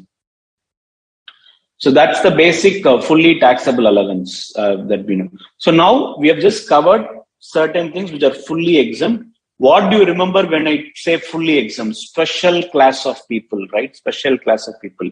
United Nations Organization, High Court Judge, Supreme Court Judge. Then we are talking about Union Public Service Commission allowances, right? So special class of people. For such people, there are allowances which are fully exempt. And then we saw certain category like entertainment allowance, city compensatory allowance, transport allowance, servant allowance, food allowance, lunch, tiffin, dinner allowance, overtime allowance, right? We saw so many things. So all those allowances are fully taxable. So now we have covered two areas, two extremes, fully exempt and fully taxable. Now we'll come to the median, the center point, which is partly taxable. I told you, right, there are only two items, partly taxable. One is house rent allowance and another is special allowance. I asked you to remember the statement. Remember the statement when I said there are only two items, house rent allowance, special allowance. We'll start with house rent allowance and then move on to the special allowance. So now, house rent allowance. The word itself is pretty clear, right? House rent allowance. So you're giving rental allowance. So when you say someone, your employee is staying in a place where he is paying rent. So for an employee paying rent, you are giving an allowance. You say, I understand you are not working in your hometown or you are not working from your own home. You are working from a rented home. So I'll compensate you. I'll compensate you with a small allowance, house rent allowance. So this is provided as an allowance exemption. How much is exempt? Is provided in the section 10. Section 10 is entire chapter which discusses only about exemption income. So section 10 is a list of incomes which talks about exempt income. I guess it would have been covered prior to this. So this exempt income, One of them is house rent allowance. You would have covered only areas which has not been discussed in other specific chapters. So this exemption of house rent allowance, we'll only discuss it in salary chapter. So this 10, clause 13A. Clause 13A discuss about house rent allowance. Now we'll see the exemption. Least of the following is exempt. So what is the least of the following? There are three things. We'll remember the word, this HRA, right? House rent allowance. The first thing is actual HRA received. Whatever HRA you have received is the first point. The second point is excess rent paid. Excess rent paid. That is rent paid minus 10% of the salary for the relevant period. So you're taking rent paid minus 10% of the salary. The third category is an apportion. A part of your salary. So if you are from metro, when you say metro, there are only 4 cities: Delhi, Mumbai, Kolkata, and Chennai. So for these 4 cities, if you are residing in these cities, you take 50% of your salary. Else, you take 40% of salary as the your third category. So this is what we are computing. So we are having 3 points, right? 3 things that we compute. First is actual HRA. Whatever you are received as from the employer, so your HRA actually received. Second is excess rent. So rent paid minus 10% of the salary. That is the second point. The third point is a proportion, an apportion of your salary. It is 50% in case of metro cities, 40% in case of other cities, right? You see the word relevant period in all these 3 things. I'm sorry. For all these 3 things, you see a word relevant period, correct? So when you say relevant period, you see this, right? Relevant period is being stressed out in all these places. So we need to understand what exactly is relevant period. So relevant period means the period in which you have actually taken up the accommodation. Let's say out of the 1 year, you were rented in that place for 8 months. So now you will have to calculate everything only for 8 months. 8 months of salary, 8 months of rent. So everything has to be calculated only for 8 months. So that is what you're calling as relevant period. So this is not an yearly calculation. It is only for the period calculation. So if you are on a particular organization working there for 6 months, all your calculation will be for 6 months. 6 months rental, 6 months salary, all these is for 6 months. So that is about the relevant period. What are the other things you should know when it comes to house rent allowance? The first thing is you cannot get house rent allowance for your own house, which means you cannot claim any exemption. So whatever exemption you are claiming is not allowed. So the entire allowance will be taxable if you are living in your own house, or also in cases where you are actually not paid rent. Let's say I live in a place where my spouse owns the property. So I'm not supposed to claim any exemption on this house rent allowance. Why? Because I'm actually not paying any rental to my spouse. So I'm not eligible to claim any rental. So when you say rental, house rent allowance, it should be for a property which you have rented, for which you are paying the rent. Let's say you are living in a property, a rented property. Your father is paying the rent. You are not paying the rent. Your father is paying the rent. You are not paying the rent. Again, it is still, you are not supposed to claim house rent allowance. So this is what the provision is. How do you identify? How do you understand? All those are audit topics. Obviously, you will come to know when you have become chartered accountants in next few years. So as of now, we have to understand that house rent allowance is not for your own house, is not for the houses that you are actually not incurring rental, right? Make it clear. And the second thing that we need to understand is we have been using the term 10% of salary, 50% of salary, 40% of salary. What is salary? We gave a very long definition, right, for salary. We said wages, annuity, pension, perquisites, profit in lieu of salary, so many things, right? Provident Fund. So out of all this, what exactly is salary for the purposes of house rent allowance alone? So that's the point here. So what is the point? Salary includes basic salary. So whatever is your salary component provided by the company, basic salary should be considered. DA. DA stands for what? Dearness Allowance plus commission. When do you take this commission? Only when it is a fixed percentage of turnover. So not just a period, not that a flat commission. This commission is included only when it is a fixed percentage of turnover. And similarly for dearness allowance, I forgot to tell you, it is only if the dearness allowance is forming part of employment. There are two split of dearness allowance. So dearness allowance generally could form part of your employment, not form part of employment. What difference is this? Whatever is forming part of your employment will be used for your retirement benefits. So calculation of pension and all those things. So dearness allowance forming part of your employment goes into your retirement benefits. The rest of the thing does not goes into your retirement benefits. So for the purpose of HRA, what we need to consider is only dearness allowance in terms of forming part of employment, that is forming part of your retirement benefits. So that's a definition of salary. Clear? So can I just summarize for a point in time? So house rent allowance is an allowance which is partially exempt under section 10.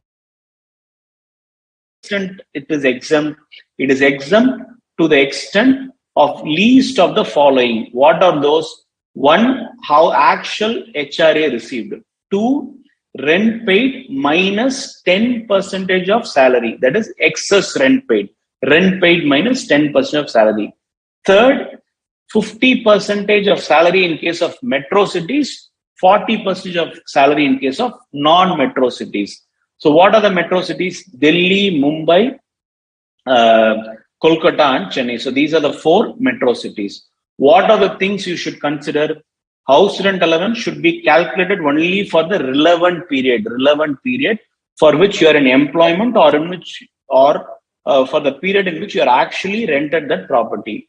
And when you're talking about house rent allowance, it is not eligible if you are living in your own house or if you are living in a place where you are not paying the rental.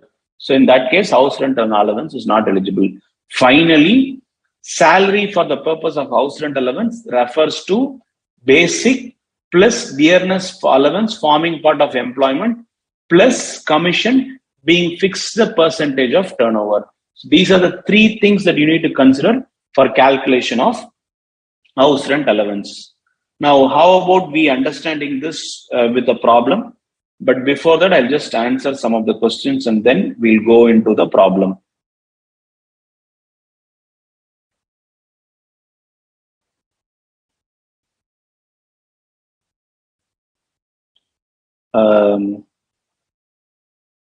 About interest being non-monetary, when we are discussing perquisite, I'll probably explain it. For time being, we'll leave it, Shreya.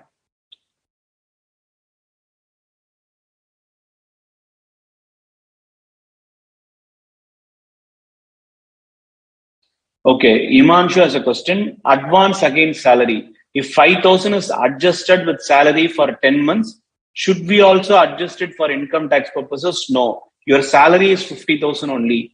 You are adjusting 5,000 because you have already got it as loan. So that is why the adjustment is, so you need not adjust it.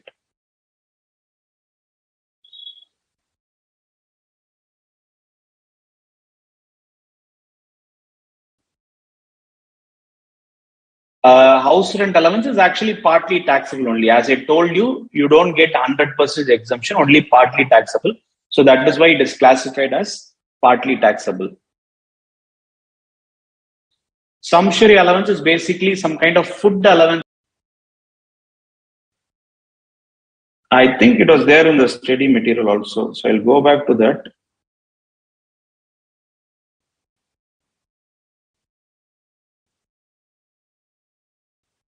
So basically an allowance paid to Union Public Service Commission, it is there. Probably I'll check it once again. I guess it was there in study material also.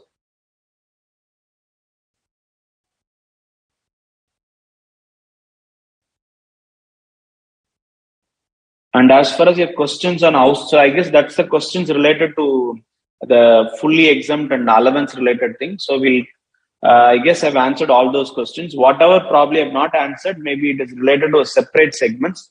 So please keep it there. So any allowance names that you're not understanding, what is sumptuary or what is particular allowance are there, it is still okay. Sumptuary allowance, as I told you, is related to food and other things for the judges and other things. So it is okay. So whatever is being provided to judges as sumptuary allowance is exempt. You will not be given any other terms. Whatever in examination you will be given is the term sumptuary allowance only.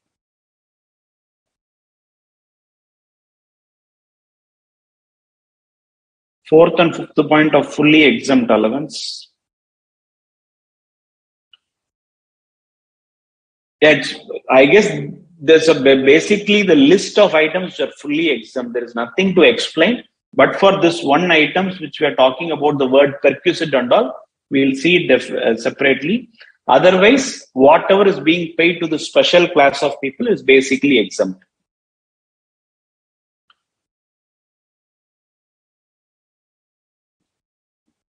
Okay, we'll go to HRA related questions.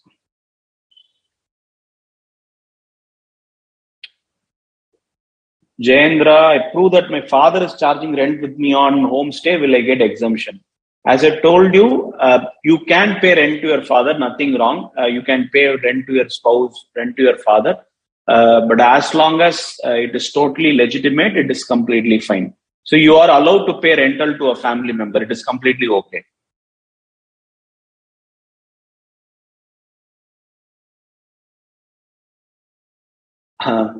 If I take a house on rent and my family is living, technically, see, the purpose of house rent allowance itself is the employer is trying to compensate you for the rental benefits.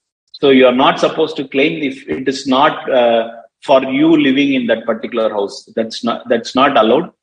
But as I told you, how do you identify? How does the employer identify? Is a totally a different question. It's an auditor's question. Probably few years down the line, when you all have become a chartered accountant, you definitely will know how to actually identify all those things. Okay, what is dearness allowance or what is dearness allowance forming part of allowance? Dearness allowance, we'll keep it this way. For that extra effort you are coming and working in a particular place, you are compensated for additional allowance for that extra effort or extra difficulty. So it's an additional allowance. So the word is basically for the extra effort that you're putting in an employment. We'll keep it that manner just for the sake of your understanding and giving that explanation. So dearness allowance is an allowance given by the employer to you. There will be two components in dearness allowance. One part of dearness allowance will be used for calculation of retirement benefits, pension, PF or whatever it is. So that retirement benefit is one part. Another part will not be calculated for retirement benefits. So whenever you are reading the term dearness allowance, you must know whether that dearness allowance is part of employment. When it is part of employment, it means it is part of retirement benefits. Otherwise, if it is not part of retirement benefits, for these calculations like HRA, it will not be there. So that dearness allowance forming part of retirement will be one of the component of salary for all these calculations for calculating exemptions and other things.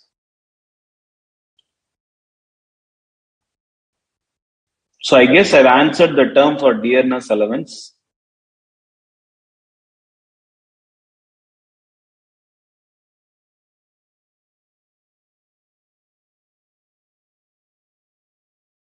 Yeah, I guess I've answered dearness allowance. There are so many questions repeatedly coming about what is dearness allowance. Hemant, I guess I've answered your question on dearness allowance. So dearness allowance is an additional allowance to compensate for the effort that you are putting to that employment. It has two components, retirement component, non-retirement. So you call retirement component as forming part of employment. Rest is not forming part of employment. And rent also I've answered. If you are paying rent to your family member, it is completely fine. It is allowed. There is nothing wrong about paying rental to a family member. So, and then some of you wanted to understand these three clauses again, particularly this rent paid. When I say rent paid is actual rent paid, whatever I've paid. 10% of the salary is that component. If my salary is 1 lakh, 10,000. If my rent is 12,000, 12,000 minus 10,000 will be my point number 2. We'll just solve a problem immediately in the next slide. So we'll get a better understanding. And to just explain the term relevant period again, relevant period refers to the period for which you need to calculate HRA.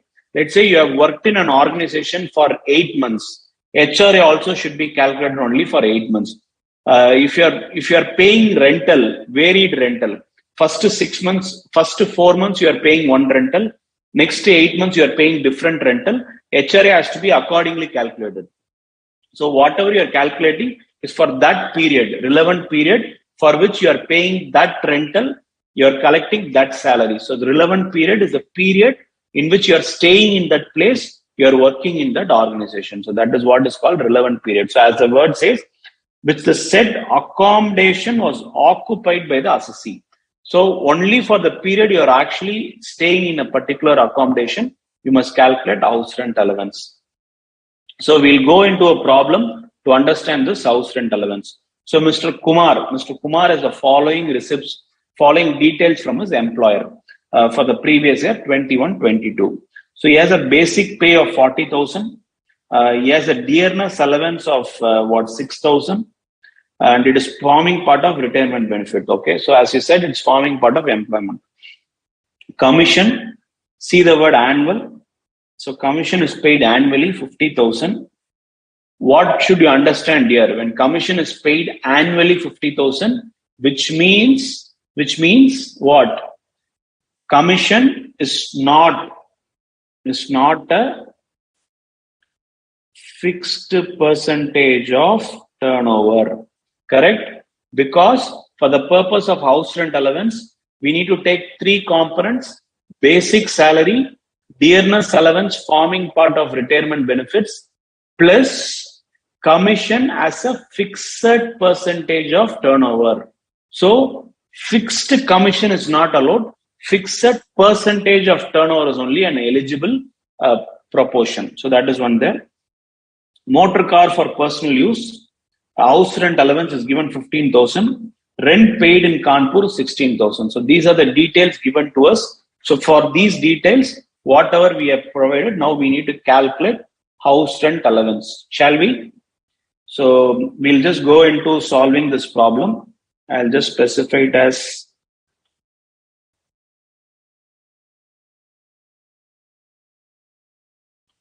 illustration 1. Okay. So now the first thing that we need to understand is HRA has 3 elements, right? So first is actual HRA, next is rent paid minus 10% of salary. Third is which place, we spoke about a place, what? Kanpur. So being Kanpur, it is what? 40% of salary. Okay, now we are going to compute all these 3. So what is the actual HRA received? It is 15,000 monthly. So we'll take it as 1,18,000. How did I get this? 15,000 into 12. So 15,000 into 10 is 1,50,000 plus the 30,000, 1,80,000. You can always use your calculators. But to shorten your time, if there are simple multiplication that you can do it in a memory, it is always good to save time. Rent paid minus 10% of salary. So how much is rent paid across the year? They have not given different rentals. Across the year, they have said they have paid how much? 16,000, right? 16,000. So 16,000 on a monthly basis. So how much does it come to? 16,000 into 12 will be how much? So this is 180 for 15,000. So it is what? 196, is it? You can all. So it is 16,000 on a monthly basis. That is your rent paid, right? Rent paid into 12. So you need to do it into 12. We'll do this independently. So for this, first we need to calculate what is salary, right? So we need to understand this. So for salary, basic, dearness allowance, commission. So these are the three components that we need to calculate for thinking. So your basic is 40,000 monthly. So it is 4,80,000. And for dearness allowance, it doesn't say a proportion and all. So the entire thing is forming part of retirement benefits. So 6,000 into 12 is 72,000. Commission is nil. Why? It is not fixed percentage of turnover. So we are not taking it.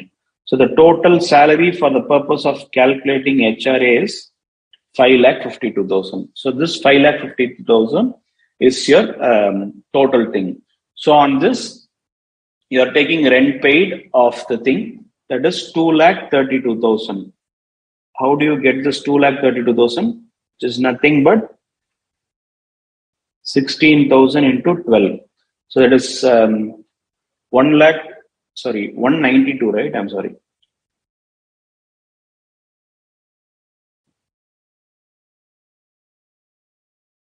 $1,92,000. So 1,92,000 is nothing but the rent paid over the year. 1,92,000. 1,92,000 minus 10% of salary. What is the 10% of salary? It is 55,200. So how did you get this? 10% of salary, right? So now whatever you get is how much? So 1,92,000 minus 55,200. For this, I'll use calculator. 55,200 is 136,800. And then finally, you have 40% of your salary. That is 5,52,000 into 40%. So that is 220,800, right? So these are the three numbers for house rent allowance. So what does the house rent allowance says? Least of the following is exempt. Least of the following. So which is the least number here? The least number is 1,36,800. So your allowance HRA, your taxable HRA would be HRA received 1,80,000 less exempt under section 1013A. How much did we see? 136,800.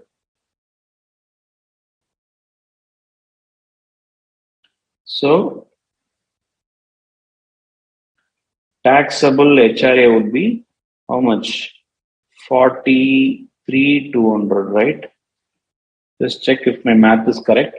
So it is 43,200 is your answer. So 43,200 will be the taxable HRA. So that would be the answer. So 43,200 will be taxable. So that's the way that you calculate. So what did we do? We first took three clauses. That is the actual HRA received, rent paid minus 10% of salary, being non-metro city, 40% of salary. So then we calculate the salary to know how much is 10%, how much of that is 40%. So we have calculated it separately, and we have said that we have taken salary, that is the basic salary, dearness allowance forming part of retirement benefit, commission fixed percentages turnover. We are only taken this. On that, we have calculated 10%, 40%, and we have finally computed. So that's how you calculate HRA. So any doubts about this HRA? So I guess I've answered it. So we'll move on to the next concept of special allowance. So what do you mean by special allowance? When we are talking about this partly taxable, I told there are only two items. One is house rent allowance, another is special allowance. Now we are going to discuss special allowance in detail. Okay, special allowance in detail. So as far as the special allowance goes, broadly we are going to categorize as two categories. One is office expenses for which there are no limit. That is, an employer is giving an allowance for meeting out office expenditures for which there is no limit. And then personal expenses other than office expenses for which you have been given certain allowances, there are limits for that. So what do you mean by office expenses? Office expenses is typically the ones that are not in the nature of perquisite. Now you will start asking me what is perquisite. I also have to tell you an answer that perquisite will be discussing it in detail later point in time. So time being, you understand it is a benefit, certain benefits provided to the employee. What kind of benefits? Additional benefits which are not given to every employee, which are only given to selected employees. Let's say managers and above, let's say chairman and vice president.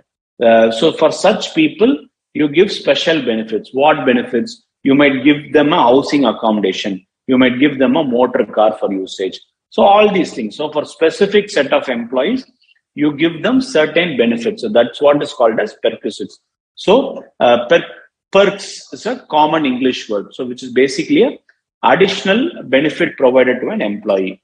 So this special allowance should not be in the nature of perquisite. Next is, it is specifically granted. It is specifically granted to meet out office expenditure.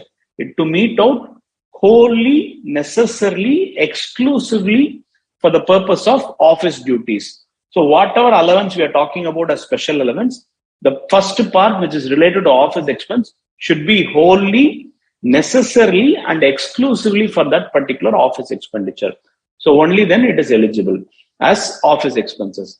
The last thing that we need to understand is, for office expenses, there is no limit. So whatever you are being provided an allowance for meeting out office expenditure, whatever is the allowance provided is straight away exempt, depending upon whatever is the expenditure is completely exempt. So whatever is utilized for the purpose of exempt.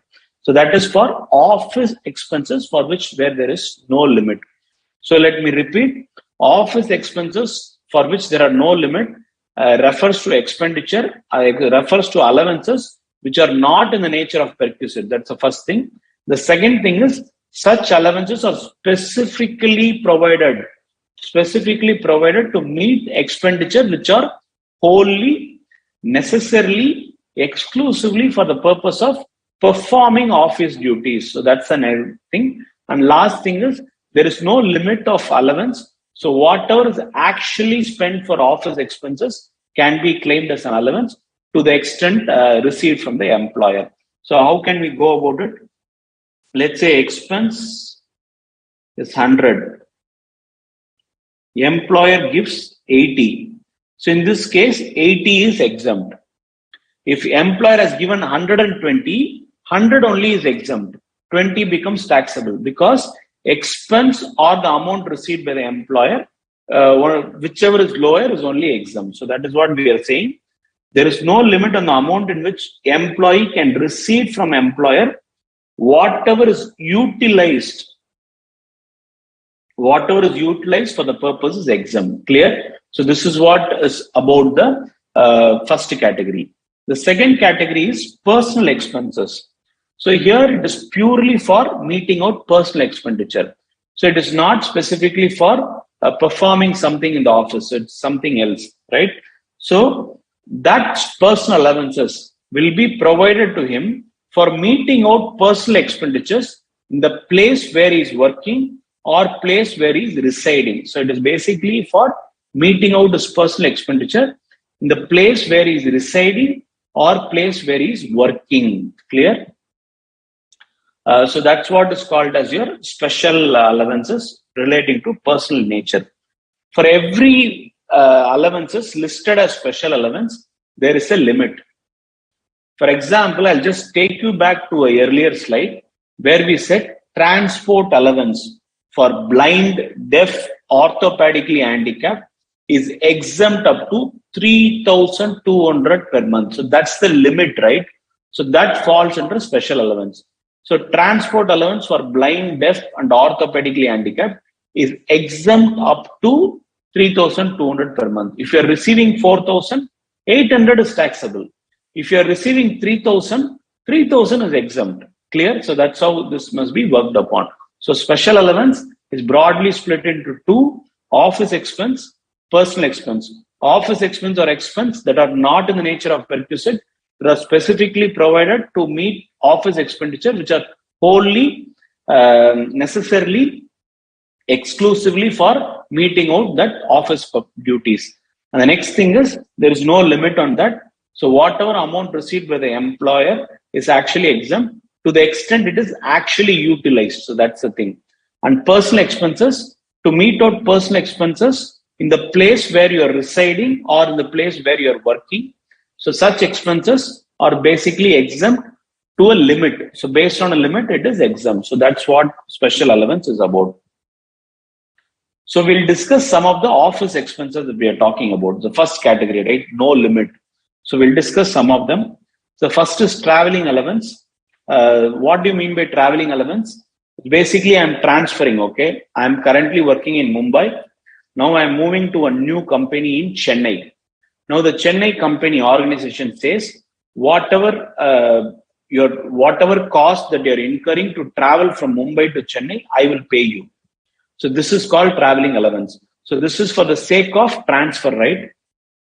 Transfer. So it is exempt. Otherwise, let's say I'm going on an office tour. Whatever I'm spending for the office in the tour is exempt, right? It's not taxable. So that is what you're telling.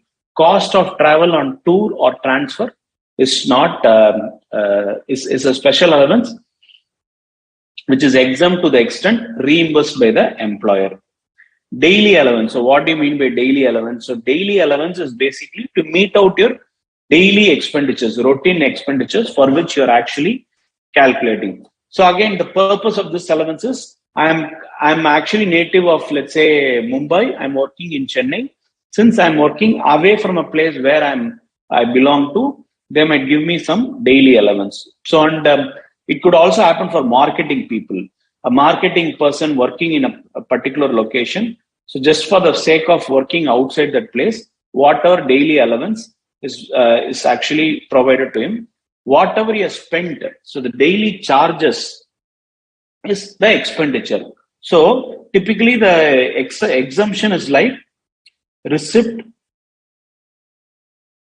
minus expenses. So if this is positive, if this is greater than 0, then it is fully exempt. So that's what it is about. Next is conveyance elements. So whatever for the performing office duties, but this does not include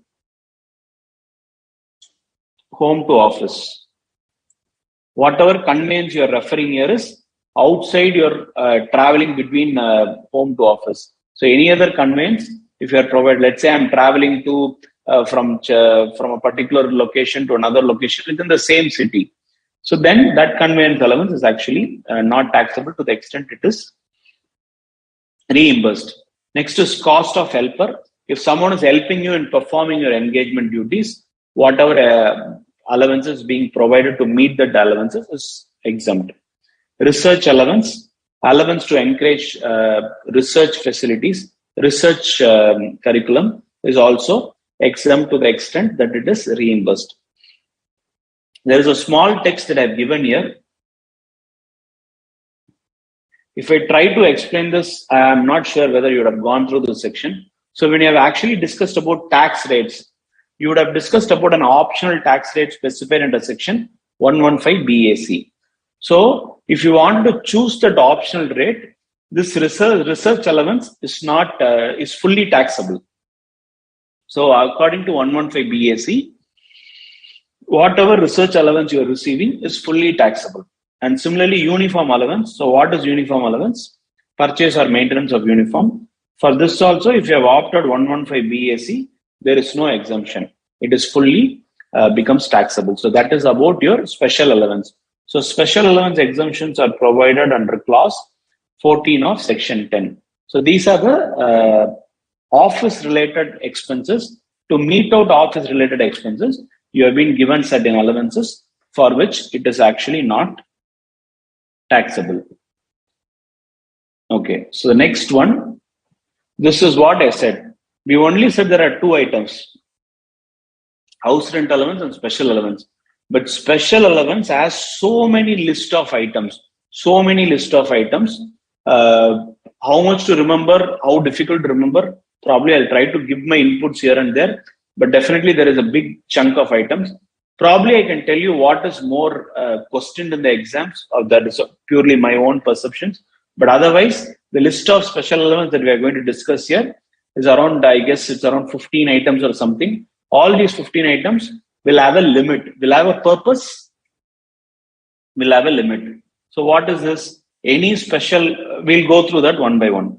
Any special compensatory allowance in the nature of special compensatory for hilly areas, high altitude, different climate, or some snowbound or avalanche areas. So basically related to this, what can we call this? We can call this as hill allowance. So as far as this hill allowance, they are split into two areas. If it is relating to CHN area, how many of you probably know about CHN? CHN is probably one of the wildest climate India could ever have. It is the coldest area it could ever have. So typically it is always snow. It is always in freezing cold. It's something like your Canada or some part of it, or Alaska or some part of it, where it is always cold, is always freezing. So if someone is working from there, typically it is an army area. So if some army employee is there, any special compensatory allowance that the army person is being provided up to 7,000 per month, it is tax free. So it is not taxable to the extent of 7,000 per month. And if it is related to any specified area, it is 800 or 300 per month. So if it is 800 or 300 per month, depending upon the specified area. I'm not going into the areas. Typically for certain areas, it is 800. For certain areas, it is 300. You can, of course, go into your study material and see what are all the areas that are listed there. That is not so much required also. So basically for hill areas, for certain hill areas, it is 800. For certain areas, it is 300. If it is related to CHN, it is 7,000 per month. And next is also special compensatory allowance, but is related to difficulty of that location. To reach that location, it is very difficult. So it could be either a border or related to a remote area, or it could be a difficult area to reach. So for Jog Falls, it is 300 per month. For anything related to shelf in India, that is a water area, exclusive economic zone, it is 1,100 per month. Certain specific areas, it is 1,300, 1,050 or 750. Most of the Himachal Pradeshas are being listed in this special compensatory allowance, which is 200 per month. So basically, for hill areas, it is 800, 300 and 7,000 for CHN. For border areas or remote areas, for Jog Falls, it is 300. For other specific areas, it is 1,100, 1,300, 1,050 or 750. So typically, yeah, you must have to understand this, go through the study material and see what are the areas or something of that kind. But how far you will actually be tested in this numbers about 800 area or 300 area is very, very rare, because your primary importance is about knowing these. But how far you will be tested in the examination about the specific areas, it definitely is a very, very rare position. And other special compensatory allowance related to tribal area, schedule area. So wherever you have scheduled caste or scheduled tribe people, for them it is 200 per month is an allowance. Any person who is working in transport system, we spoke about an allowance called transport allowance, where we said if it is related to blind, deaf or orthopedically handicapped, it is exempt up to 3,200 per month. But here we are talking about a person, an employee of transport allowance. So transport system. Let's take a particular company which is purely into this transport business. So whatever this employee working in any transport system to meet his personal expenditure. Because what happens to a transport employee? Today he will be in Chennai, tomorrow you might be in Mumbai, day after tomorrow you might be in Delhi. Let's say a person who's captain of a flight or airways or something. So he will be continuously traveling, right? He will not be in one particular location. He will be frequently traveling. So when such person is actually traveling across the thing, He will not be staying with his family. He will not be staying in a known place. He will not be eating the food that he is familiar with. So for such people, what they are giving is they are giving up to a maximum of 10,000 per month. So 70% of such allowance is actually can be claimed, but up to a maximum of 10,000 per month. So that's what it is about. And then you have children education allowance. So any allowance provided to children is exempt up to 100 per month per child, up to maximum of 2 children. So you are only eligible for 2 children. Per month you are provided an allowance for 100. And then if that person, any allowance granted to an employee to meet the hostel expenditure, let's say that person who's put into education is living in an hostel, you also get an hostel expenditure of 300 per month. So you remember as education is 100, hostel is 300. So that's the thing. Compensatory field area allowance, which is 2,600 per month. So once you are claiming 7, you cannot claim clause 2. So what is clause 2? Clause 2 is this border area allowance. So this is not applicable for other classes which are claiming 7, 8, 9. We'll see this. So we currently saw 7. So if you're actually claiming 7, you are not eligible to claim the border allowance or remote allowance under clause 2. So that is compensatory field area allowance. So for that you claim 2,600 per month. And next you have compensatory modified field area allowance. For that it is 1,000 per month. Counter insurgency allowance. So what exactly is it? For basically wherever you think the army can penetrate and they'll have to always on watch. Very important that they are very, very important counter striking places. For them it is 3,900 per month. And as I told you, transport allowance, we have already discussed this. Blind, deaf and orthopedically handicapped, it is 3,200 per month. Underground allowance for mines and other things, 800 per month. And then you have high altitude for specifically for armed forces. Earlier, whatever we discussed in high altitude is not specifically to armed forces, but here you have a provision for specifically for them. It varies depending upon the altitude. So if your altitude is between 9,000 to 15,000 square feet, you get 1,060. If it is above 15,000 square feet, above 15,000 feet, it is 1,600. So 1,060, 1,600. You keep a limit of 15,000. You remember 15,000. If it is less than that, it is 1,060. If it is more than that, it is 1,600. So you keep the mind of 15,000 feet. And the last two that we are discussing about is any special allowance to armed forces, field area allowance of 4,200 months. This is also armed forces for island duty allowances.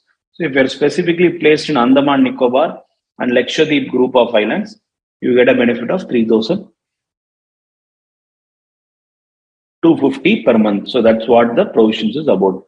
So these are the 15 special allowances provided to you. So with this, an assessee who opts for provisions under section 115 BAC would be entitled only for transport allowance. So the only allowance that he can claim is transport allowance specified under clause 10 above. So for everything else, for anything else, that it is not allowed. So whatever is being provided here are list of special allowances. There are totally 15 in number. So all these 15 are there. Wherever you have specific areas, and other things, you probably need not give more importance to the examination because it is very area specific. It is very rare that you are questioned on that because of course you are not expected to remember each particular area. This area is 300. This area is 250. You must know. But yes, of course, how much of that will you be actually tested is very limited. So that's what I would like to tell from my end. But it's up to you to how you wanted to prepare. So the special allowance is basically the list of items where it is personal expenses to meet certain personal expenses in the place where they are working or in the place where they are residing. So these are exempt to this extent we are discussing in this particular slide. So that's what special allowance is all about. So probably we'll try to have a very small problem related to this. So this thing is, let's say Mr. Vinod has two sons. His elder son is going to school. His younger son is also going to school. He's getting a transport allowance. He's getting a tribal area allowance. So as I told you, tribal area allowances and all is flat. It is not about hill based or it is not about thing. The scheduled caste and tribe that we were discussing, the scheduled caste and tribe that we are talking is a fixed thing. It is not depending upon the area. So it is a fixed thing. So your questions will predominantly have things where it is a fixed thing or only one or two modifications, like your armed forces altitude. Above 15,000, it is 1,060. Above less than 15,000, it is 1,060. Above 15,000 feet, it is 1,600. So these are basic things. So that's what it is about. So whatever we are talking about is 150, 70, 1,800 and 500. I'll try to solve here itself. So typically for child allowance, we said 2 child it is allowed, but maximum of 100 per child. So for the first child, it will be 150 minus 100. It will be taxable at 50 into 12. That is 600 because it is monthly. And then for the second child, it is only 70. So you cannot go above 70. If it is 70, the 70 itself is exempt. So here it is nil. So you have nil. And then the third is transport allowance. Here we are not talking about anyone who is blind, deaf or orthopedically handicapped. So it is fully taxable. So 1,800 into 12, which will be 12,000 plus 9,600. So it will be 21,600. And then 4 is tribal area. How much is it? 500 minus 200 into 12. That is what? 300 into 12. So you are left to 3,600. So the total will be 22,200, 22,200, 22,800, 25,800. So that will be the total taxable allowances for Mr. Vinod with respect to children education allowance, transport allowance, and tribal area allowance. I'm really sorry. It is 1,800 annual.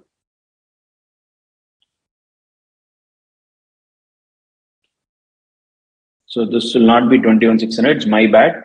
So it's only 1,800. So in that case, it will be 2,400, 3,000, 6,000. So this will not be there. So the total will be what? 6,000. Correct? I'm sorry. So that will be the answer. So you will have to look very clearly whether it is monthly or annual and then accordingly decide on how you actually do it. So that's very important to getting the answers correctly. So that's the thing. Probably I have one more area which I wanted to discuss today, that is annuity or pension. Probably we'll finish it off so that you have a better understanding of this provisions. So we have now covered wages, right? So wages, we said wages, salary, bonus and allowance. In allowance, we discussed about fully taxable, partly taxable, fully exempt. Fully exempt is all special class of people, judges, high court people, and then your Union Public Service Commission.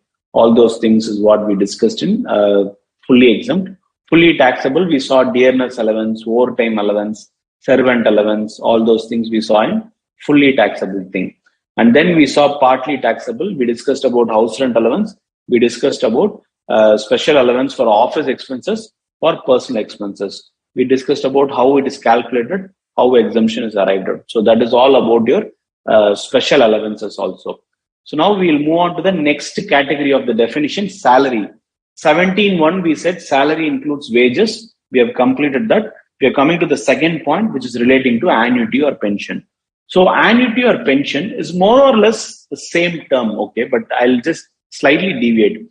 Annuity is periodically given to you for money, need not be necessarily related to an employment, okay. Pension is exclusively related to employment for retirement benefit. Both annuity and pension is for retirements, but annuity is more of you yourself deposit into a particular account, start getting back money at a particular age point in time. But if it is pension, it is not like that. Pension is like retirement benefit. So pension is a retirement benefit. Annuity is more like there are schemes where you independently deposit so that you start receiving money from the plan after a particular point in time for 20 years or 25 years. So that's annuity about. So we'll see specifically about annuity. Annuity is actually treated as salary. What is annuity? Is basically investing some money, entitling into a series of equal sum at a later point in time. I'm investing today, 20 years down the line, I'll start getting money. So that's what annuity is about. So such equal sum is a yearly gain. So whenever they're giving us back money, it will be equal sum. Yearly, we'll pay you 1 lakh. So that's how that's how the annuity plans will appear to you. And then you have tax treatments. So how do you treat this tax treatment? Whatever you receive from employer, if an annuity is from a plan which is being invested by the employer, it is treated as salary. If it is from past employer, it is still taxable as profit in lieu of salary, which means currently I'm not working, but for whatever work I've done earlier, I'm collecting reward now. For whatever work I've done earlier, I'm collecting profits now. So that's why it is called as profit in lieu of salary. Right? So that's another thing. And finally, if it is not from employer itself, like say I've invested a particular annuity plan, then it must be categorized as income from other sources. So let me repeat. Annuity is actually treated as salary where it is from present employer or past employer. But if it is not from employer itself, it will be categorized under income from other sources. And whatever money I've invested some money, I'll be receiving certain sum of money, which will be periodically shared with me, monthly or quarterly or whatever it is. So that's how it will be paid with me. And whatever I'm talking about as past employer, we said it will be categorized as profit in lieu of salary. For everyone other than employer, it will be income from other sources.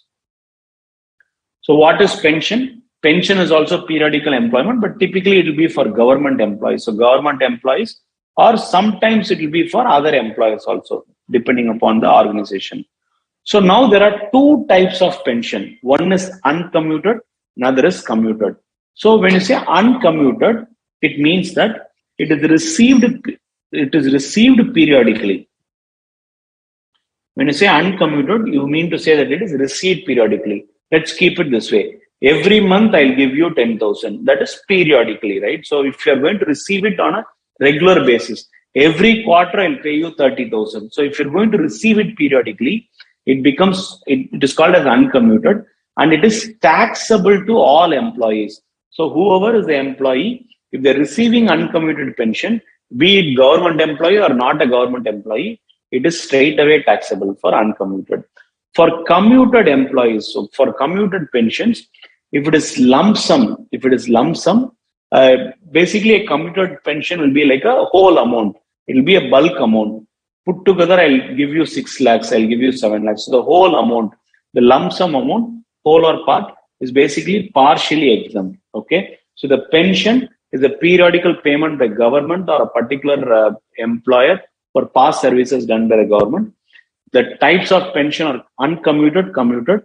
Uncommuted, where it is periodically received, it could be monthly or quarterly. So such receipts are taxable. Let's say every month I'm receiving 10,000 as something called pension, it becomes taxable. Every quarter I'm receiving 30,000, it is still taxable. And if it is commuted, the whole amount is not taxable. A part of it is actually exempt. There is a calculation involved how to calculate the exemption for pension. That proportion is actually exempt. So we are discussing that in the next slide. So basically, the first category thing is for specified employee, this pension is exempt. So who are they? For central government employee, for local authorities, for statutory corporations, for member of civil services, IAS, IPS and all, for defense services, so who are in defense. And it has been invested in annuity plan of LIC. So for these policies, if they'll be called a specified employer. So for these people, it is completely exempt. So if you're a specified employee of these organizations, then it is completely exempt. And the next is classified into two categories. One is, are you a person who are receiving gratuity, or are you not a person receiving gratuity? So you start like a flow chart. Okay, for pension,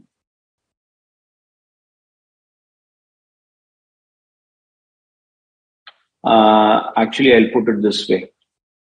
For pension, do you receive gratuity? Okay, so now let's say yes, let's say no. So that's the two bifurcation. So here we are talking about the first thing is, what if he's actually receiving gratuity? In that case, the thing is 1/3 of commuted pension by commutation. So that's the amount allowed. So what happens if you are actually receive gratuity? It's 1/3 of 1/3 into how much? Whatever amount you have received by commute percentage. So that's what is there. No, if it is not, So basically, if it is not, which means it is does not receive gratuity. In that case, it is 1.5. That is, sorry, not 1.5. It is half. So how do you do? It is basically 1/2 into receipt by commutation percentage. So that's the overall limit. So that's what it is about. 1/2 which he has received will be commuted. Now this is about the exemption. How much is exempt? 1/3 is exempt, 1/2 is exempt. So that's what we are understanding. So that is about annuity and pension. We'll have one last problem for the day with respect to annuity. I actually have some MCQs and all, but considering that it's almost going to be 9, we'll just work out this problem and finish it off. So now as far as this problem goes, what does it say? It says Sagar has retired from October 2021. So here, whatever is happening is he is receiving 5,000 as pension. On 1st February 2022, he has received commuted 60% of pension and received 3 lakhs. So that's the thing. So the key here is he has received 60%. So this is the overall total thing. So now whatever we are talking about, is pension received is 3 lakhs. So whatever is received is 3 lakhs. So that's the one thing. So you're required to compute a taxable pension. Now we are going to compute it in 3 manners. First thing they're saying is a government employee. So what happens to a government employee? We said it is exempt. He's a private sector employee. He's receiving 5,000 per month. And then he's a private sector employee who's not on receipt of gratuity. So now they say that one person has received gratuity, another person has not received gratuity. So we are going to compute for 3 of them. So we'll start with this. Start with the first one of. So we'll start with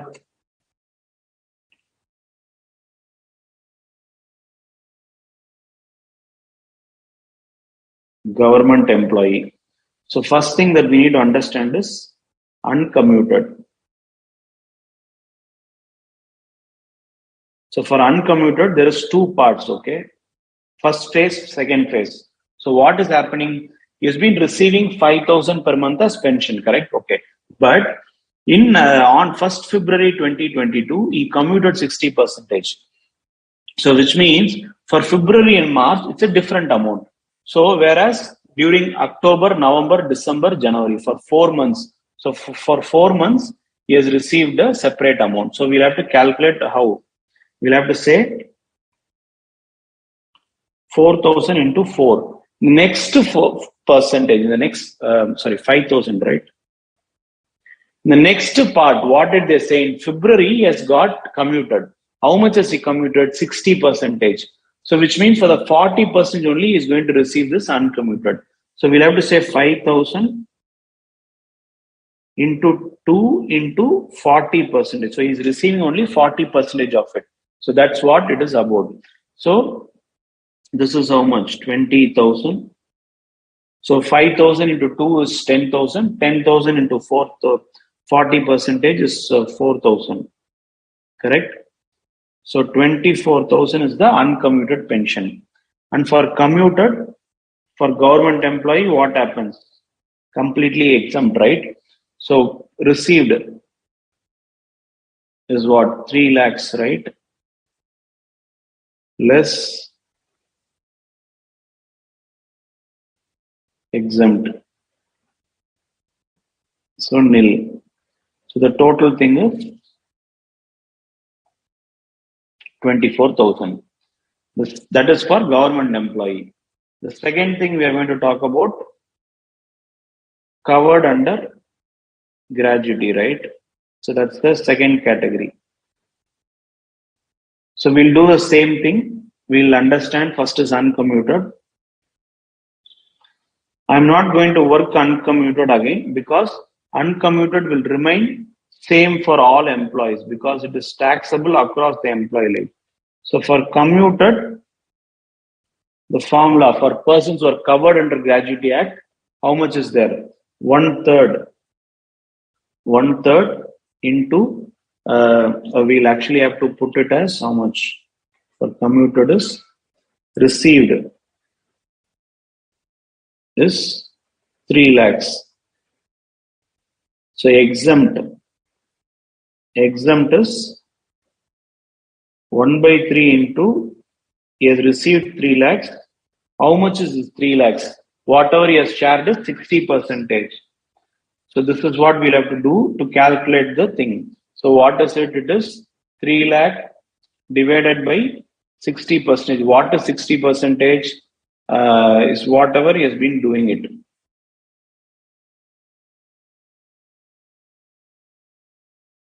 So he has actually received 60%. So we need to calculate how much is total. That is your total commutation will be 5 lakhs. So in that we are calculating 1/3, right? In that we are calculating 1/3. So it will be 5 lakh divided by 3. 5 lakh divided by 3, which is 1,66,667. So how much is it? Will be 1,33,333. So its total will be 1,57,333. Okay, so that's it. So how did we get? We'll again do it. 3 lakh is his total pension. 60% is commission. So the formula will be 3 lakh divided by 60%. Okay. So, so this is what will give you 5 lakhs. On that 5 lakhs, only 1/3 is exempt. So 1,66,667 is exempt. So which means balance 1,33,000 is taxable. So overall, 157,333. And the last employee is not covered. Correct. So for not covered, how do you do? Again, uncommuted is 24,000. For commuted, it is, we'll have to, this will be the same, that is 3 lakhs. Here it will be 1/2 of 5 lakhs. How would I get 5 lakhs? 5 lakh is nothing but 3 lakh divided by 60%.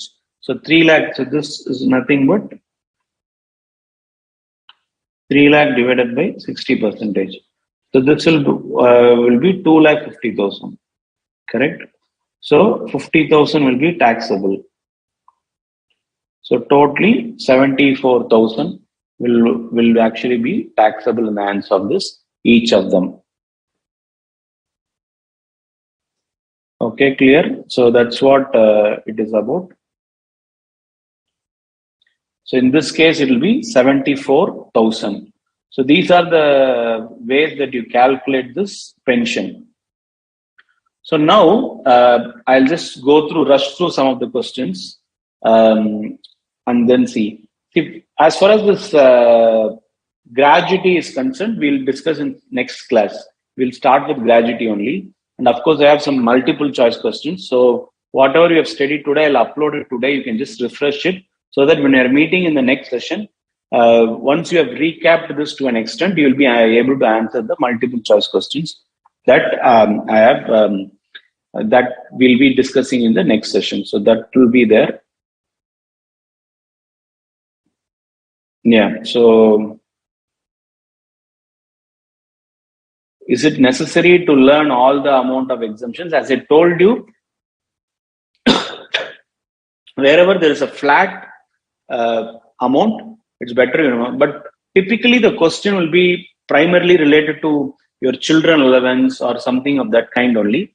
So that is only will be questioned. Apart from that, your anything related to your counter insurgency, special allowance, special compensatory allowance, all these things, wherever you have flat allowance, you can take it as it is. For the rest of the thing, where it is depending upon the location area, I don't think you will be questioned. So that will be from my end. Can we use brackets for the thing? It is typically, it is fine. It is not that it is not okay and all. It is always okay. See, but brackets are considered to be system generated format. It is not your writing format. So writing format, you can always use something like minus or something of this kind. The whole number in bracket, you will have to be very careful because it has to be uniform across your subjects. It is not that it is not allowed and all. You can always use, but you will have to follow something very across the thing. Across the chapter, you will have to, across the paper, you will have to do it in the same manner. So that's what it is. So with this, I'll just wind up for the day. So in next session, we'll continue with the MCQs of this and then start with the next portion of salary portions. We'll keep going into more practical approach of salary. So whatever probably you have not understood today, you'll be able to understand when we're solving the practical problems in the subsequent sessions. So hope it was a good session for all of you. I'll meet you in the next session. Thank you.